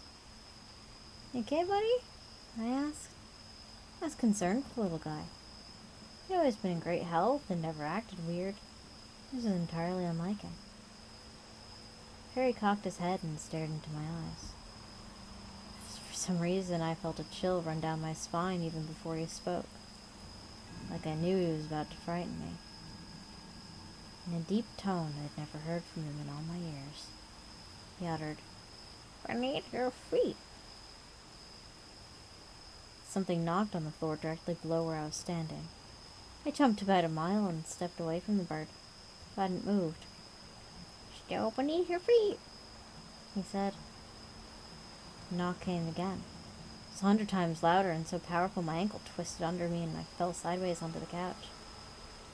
The floorboards where I'd been standing bulged upward when it cracked. Nancy came running downstairs asking, "What the hell was that?" I told her to go to the kitchen and call the police. Someone was in the cellar. Nancy and I waited by the door for the police to arrive. They got there quickly. They led them in and they went to the basement. A couple minutes later, they came back up. "No one's there," they told us. "Wait, then what?" The older cop cut us off. "Can you come look at something with us?" "Okay," Nancy said, "but what is it?" "Just come downstairs." We followed the cops into the basement. Neither Nancy and I go down there very often. I was a little embarrassed by how gross and dusty it was until I saw the marks in the dust-covered floor and countertops. "Are those footprints?" I asked, more to myself than anyone else around. "And that's what we thought," said the younger officer, "but they look pretty weird for footprints." We got to the part of the cellar that was under where I'd been standing. The cops aimed their flashlights at the wood above our heads. The indentation was clearly visible. It almost looked like a punch, but the shape wasn't of any hand we'd ever seen. Looked like it had too many knuckles, too many bones. What the hell? I traced my finger over the indentations and shivered. Upstairs, Perry squawked. The floorboards around the indentation began to leak. Liquid dripped into my mouth and I sputtered. It was salty and reminded me of the taste you get after crying for a long time. Did something spill upstairs? The older cop asked. Yeah, maybe the bird knocked something over. Is it him making all that noise? I nodded. He's been weird all day. We headed back upstairs and the cops told us to call if we had any other concerns about someone being in our house. Nancy and I thanked them and they left. Stared at the damage to the living room floor. Perry hadn't knocked anything over, but there was a small puddle on the wood. He'd gone back into his cage and then sat in the corner, quietly clucking. I approached the cage. There were little wet footprints around it. They were his prints. Looked like he might have lapped up some of the water that had been on the floor while we were in the cellar. What's going on, bud? You having a rough day? I tried not to think about what had happened. There had to be a reason for it. Maybe the wood had warped. The basement's always been damp and gross. That had to have been it. Wood warped and trapped moisture was dripping out to fracture point. And there was Perry. Perry stared at the bottom of the cage, still clucking. He didn't look up. I reached out to pet his head, but he struck my finger with his beak. Not hard enough to do any damage, but with enough force to let me know he wanted none of my affection. I looked at my pet with sympathy, wondering if he was just getting old and losing his mind. He's 25. He's a spring chicken. He remained in the corner, trembling slightly. Something caught my eye. There was a red on the cage where he was sitting. I looked closer. It was blood. What happened, Perry? I asked. I reached inside to pick him up, knowing I was in for a pecking. Before I could grab him, he spoke in the same chilling voice. It will bathe in blood and claim the sky. He paused and slowly spoke. 27 days. I picked up my bird to see how badly he was hurt. But before I could access his wounds, I saw what was in the corner where he was sitting. Something entirely unexpected. Perry, my male African gray parrot, had been sitting on a bloody black egg. It's been 24 hours since this all started. Perry seems no worse for wear, but he fights whenever we try to pick him up. He does everything he can to remain by the egg. I don't know what's happening to him, and I have no idea what he means with any of the stuff he's saying. Whenever he talks now, it's just 26 days followed by the words hours. The number of hours keeps going down, and I haven't heard it, but Nancy swears she hears soft knocking coming from the basement every time Perry makes his announcements. That dude's literally sitting on the devil.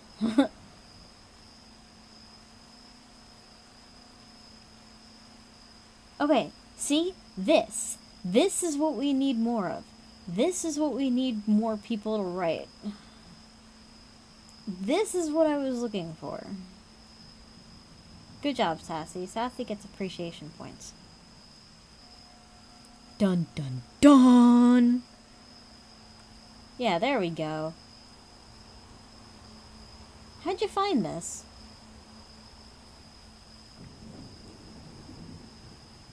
We need, like, an anthology of just these.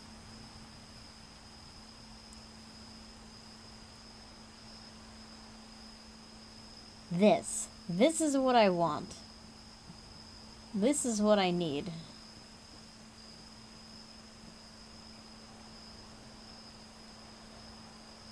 Alright. I think we'll finish it out with the birding stories.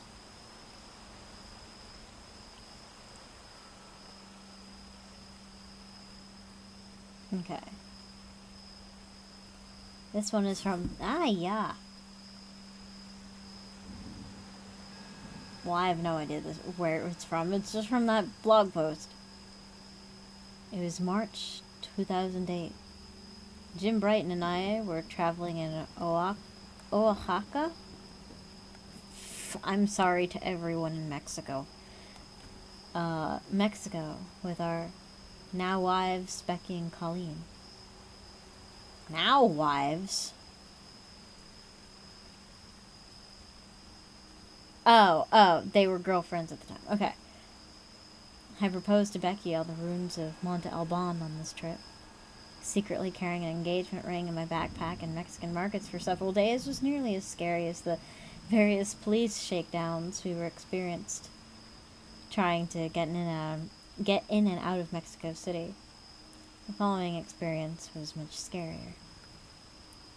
We were staying at a mezcal plantation in the foothills of the town of Oaxaca, a little expat community off the beaten path. We were having a wonderful time, enjoying what we'd come to think of as an ultimate balance of birding, local culture, and amazing food. In the evenings, buff-collared nightjars were singing just outside of our casita. We imagined correctly that we could find more if we continued up into the foothills at night. We'd explore the rugged dirt road further up into the hills by day. I'd really liked the habitat. Jim, Colleen, and I headed up for the road after dark, ultimately finding a perfect spot to get out and look and listen. There were many buff-collared nightjars, as well as our only Mexican whippoorwill of the trip. The shimmering lights of Oaxaca far below us had a magical quality. And then there were lights. Headlights coming up the road. Oh, that's not good. Okay, no big thing. It's fine. Let's not panic.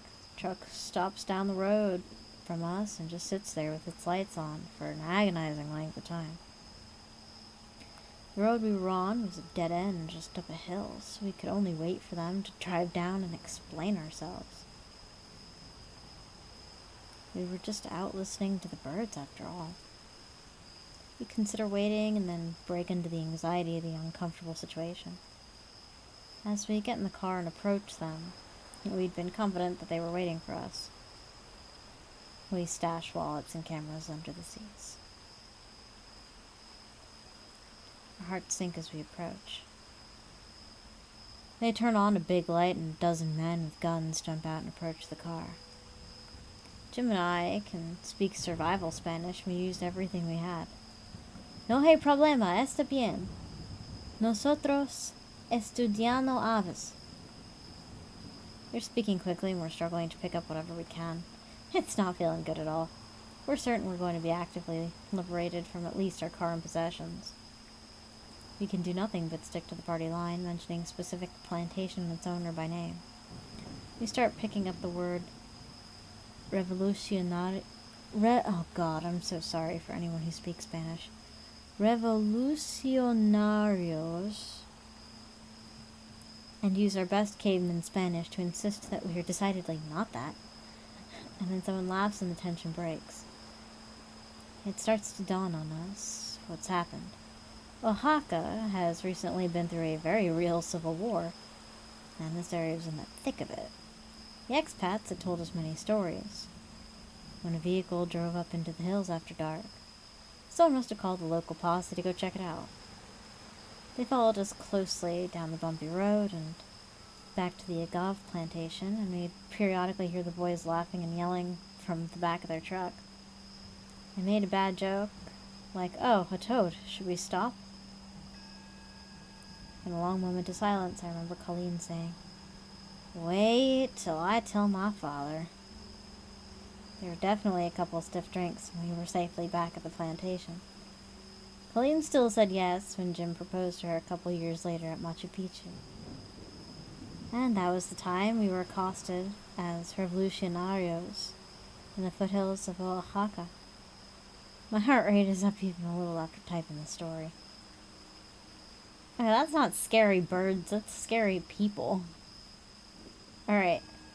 Perry the Parrot still has you.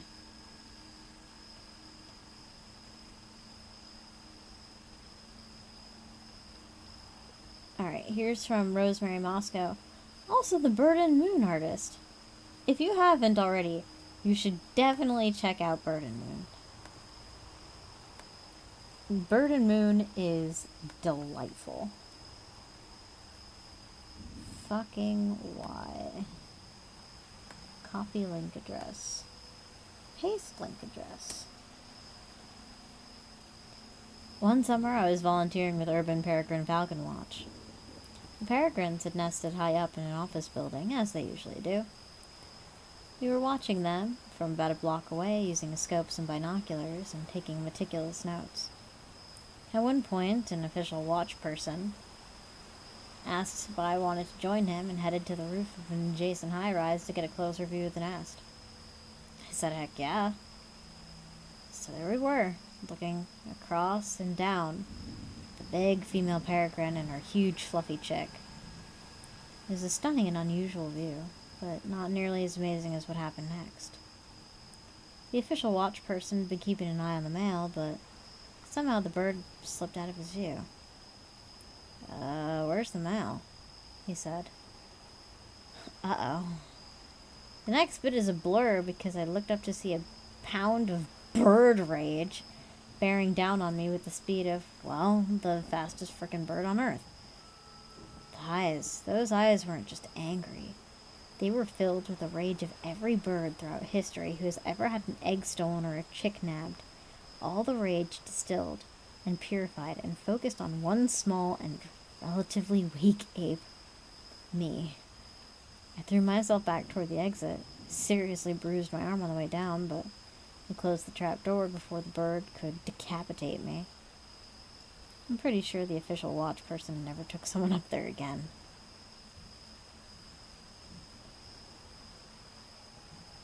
Remember what I was talking about with biparental parenting? This is that. There's nothing scarier than parents.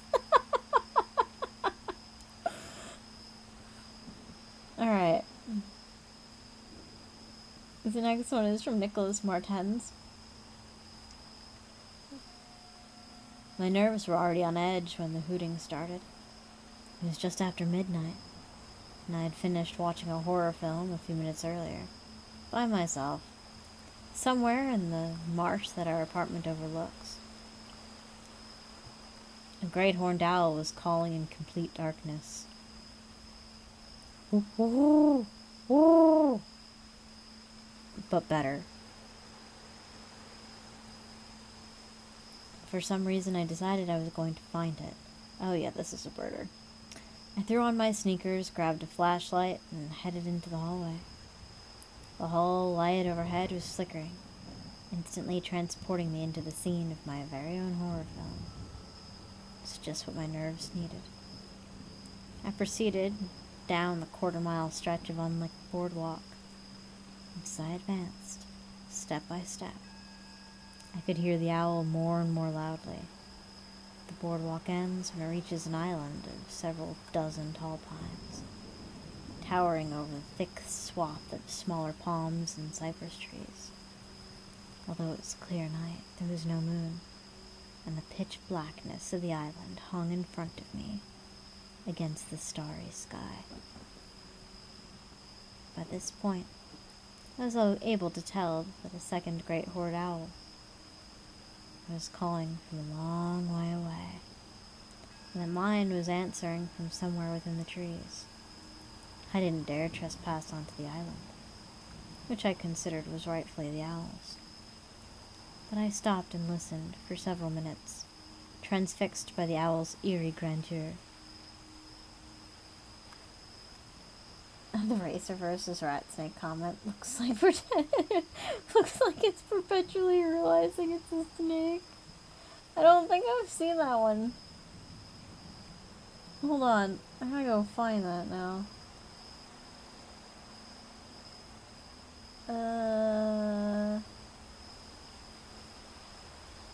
It's Shorebird season. Yeah, that's pretty much what it is.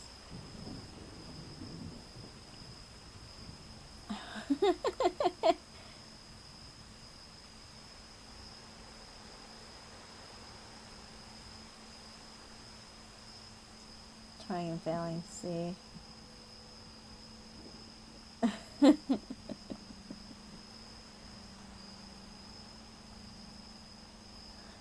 Oh, I love these. I've been seeing this in... Oh, here we go. A perpetual state of realizing it's a snake.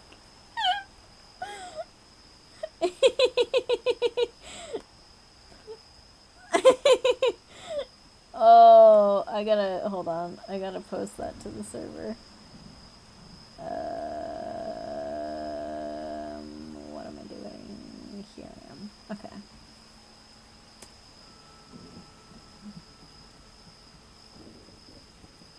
Oh, I love that. I want to boop it. Snakes are amazing. Okay. Owl's eerie grandeur. Presently, the calling ceased, and a dark shape glided past me on my left. I heard a tree behind me give under the weight of something large, and I turned back, despite my heart beating so rapidly. 30 feet away, I could make out a massive silhouette atop a bare branch. I raised my flashlight and carefully aimed before turning it on, illuminating the entire owl all at once. Although the front of the body was turned in my direction, its head was rotated backwards 180 degrees. Slowly, very slowly. It spun its head around to look directly at me. I turned the light off, and for a seemingly interminable minute or two, we faced each other in the night's quiet stillness. Thereafter it flew off, but I could perceive it to be hunting in the distance in the marsh. It was too far to make out with a flashlight, but I watched it pluck some unfortunate creature out of the grasses, and methodically tear it apart from its perch. As I admired the scene, this slaughter in silhouette, I wondered about that minute or two we had with each other. Was it sizing me up? In any case, I doubt it shared any of my reverence. I'd recalled how uncanny the owl's hooting was at first, in the darkness, and how much more powerfully I felt in its presence after it became silent. After nearly an hour, I started on my way back home. Carefully, certain the owl's prey never saw it coming.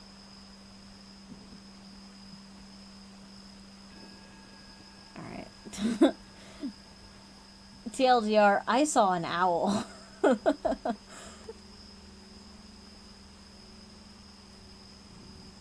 Dr. Jason Hoexema, Department of Biology. And it was majestic. Oh yeah, great horned owls are nothing to fuck with. Like, they're beautiful. And they're sassy as all get out. Alright, we've got 2 more to go. And these are pretty short. University of Mississippi. Alright, here we go. I was birding in South Texas in late May 2010 with Tiffany, Rob, and Becca. We were up in the Rio Grande Valley on our last day, looking for things like muscovy, red-billed pigeon, and green kingfisher. We were wandering around Roma along the Rio Grande, trying to figure out where the hell you're supposed to look for birds there. And Bob really needed a bathroom, so he was wandering particularly widely through the town. He ran into a guy who noticed binoculars and offered to take us to his private property nearby along the river. Feeling a bit trepidatious, we obliged, and followed him down the road behind the Burger King and down a dirt road into the river. When we go there, he told us we might run into Border Patrol, but tell him that he said it was okay, that we were there. We hacked our way over to a small vantage point along the river and almost immediately flushed a green kingfisher. And just as the helicopter went over us, low and slow. A minute later, it was even lower, really loud, and just around the corner. I dashed out of the willows and saw a helicopter hovering about 20 feet over us in our black SUV. It was a military-style helicopter with an open side door containing a gunman. He swung around when he saw me and pointed his rifle right at me, looking at me through his rifle scope.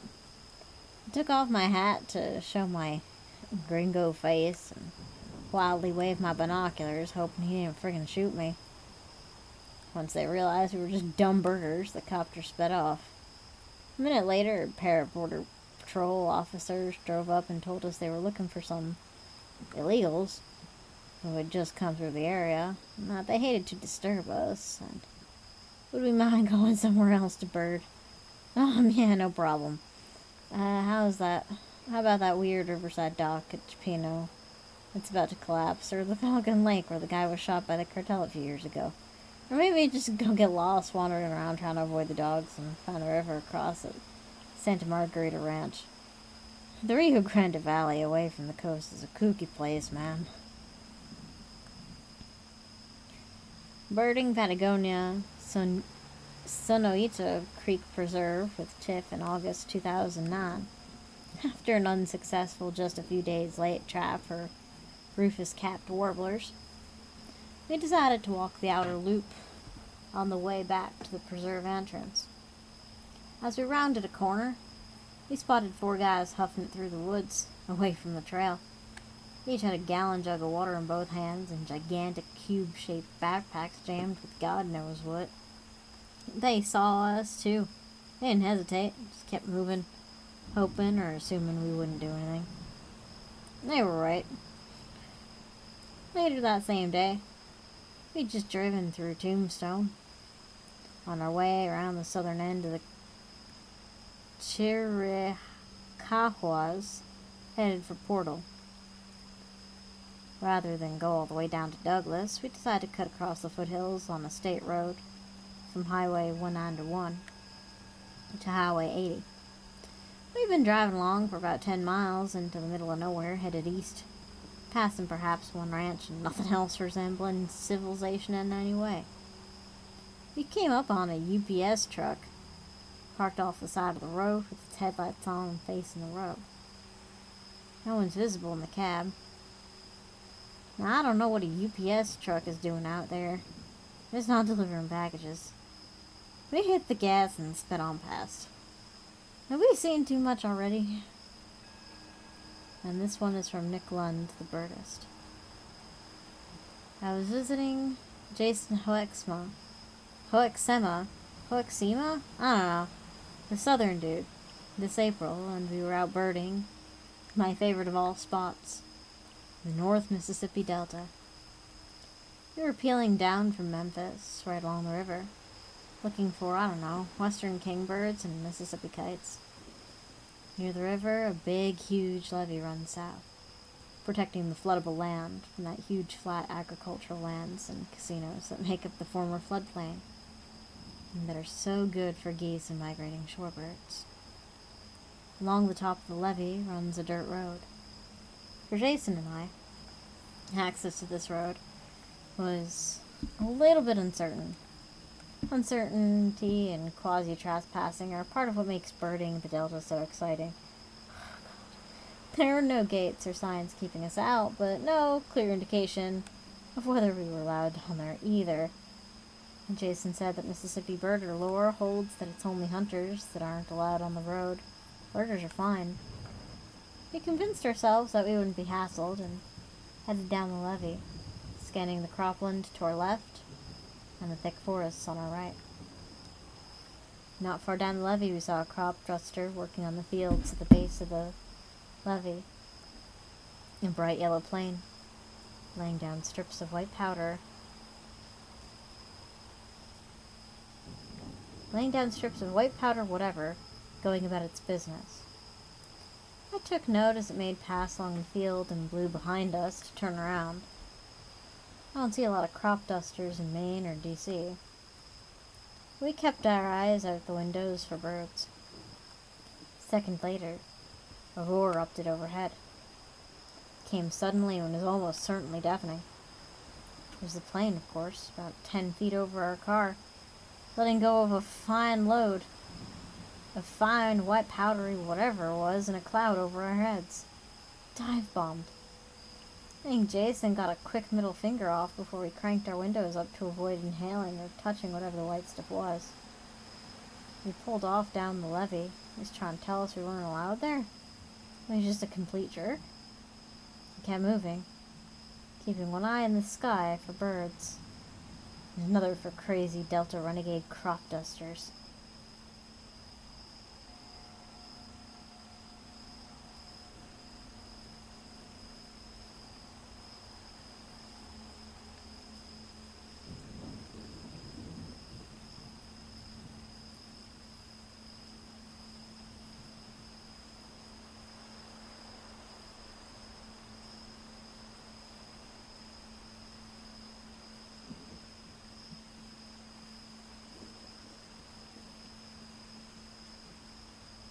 And that's the show tonight, guys. Featuring nothing at all we expected.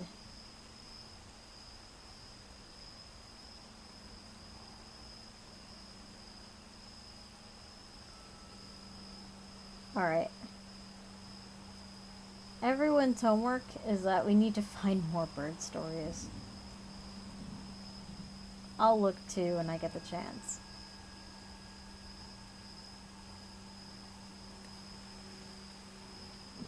But the night's getting on and I gotta work tomorrow. Parrot was everything I'd hoped. Parrot was amazing. Perry the Parrot is what we should all strive to be. That is what we need. That is, well, you know what, I should, well,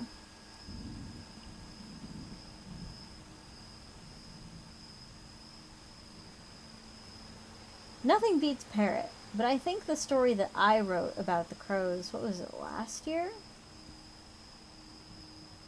That one was pretty good too, about the preacher who got turned into a crow.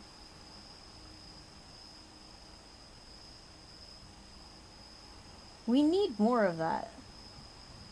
People who write things, do more of that.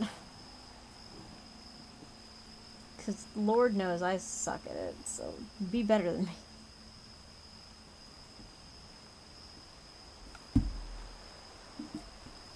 But I will say that crow story I wrote was not bad.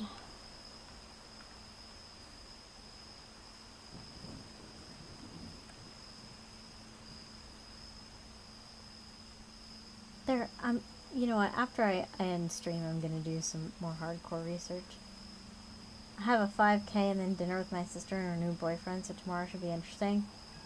Maybe I'll have my own horror story for next week. Hell yeah, I mean, in whatever form it comes, you know that whenever you need somebody to talk to, or anything at all, you know my DMs are always open for you. Whether the green light is on next to my name or not. You can always leave me a message. And maybe when I'm up in training, I'll get time to crank out a story then too, but I'm not going to be there until like 27th-ish. But in the meantime, do not eat or drink any questionable substances. Make smart decisions to not die. Dying is absolutely thrilling. And I will see all of you wonderful people.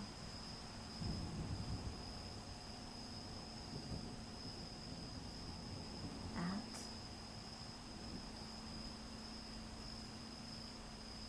a later time.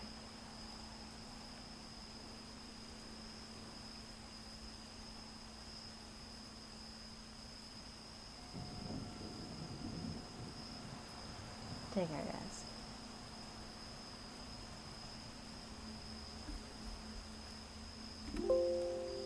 Yeah, I know, computer. Life is so hard.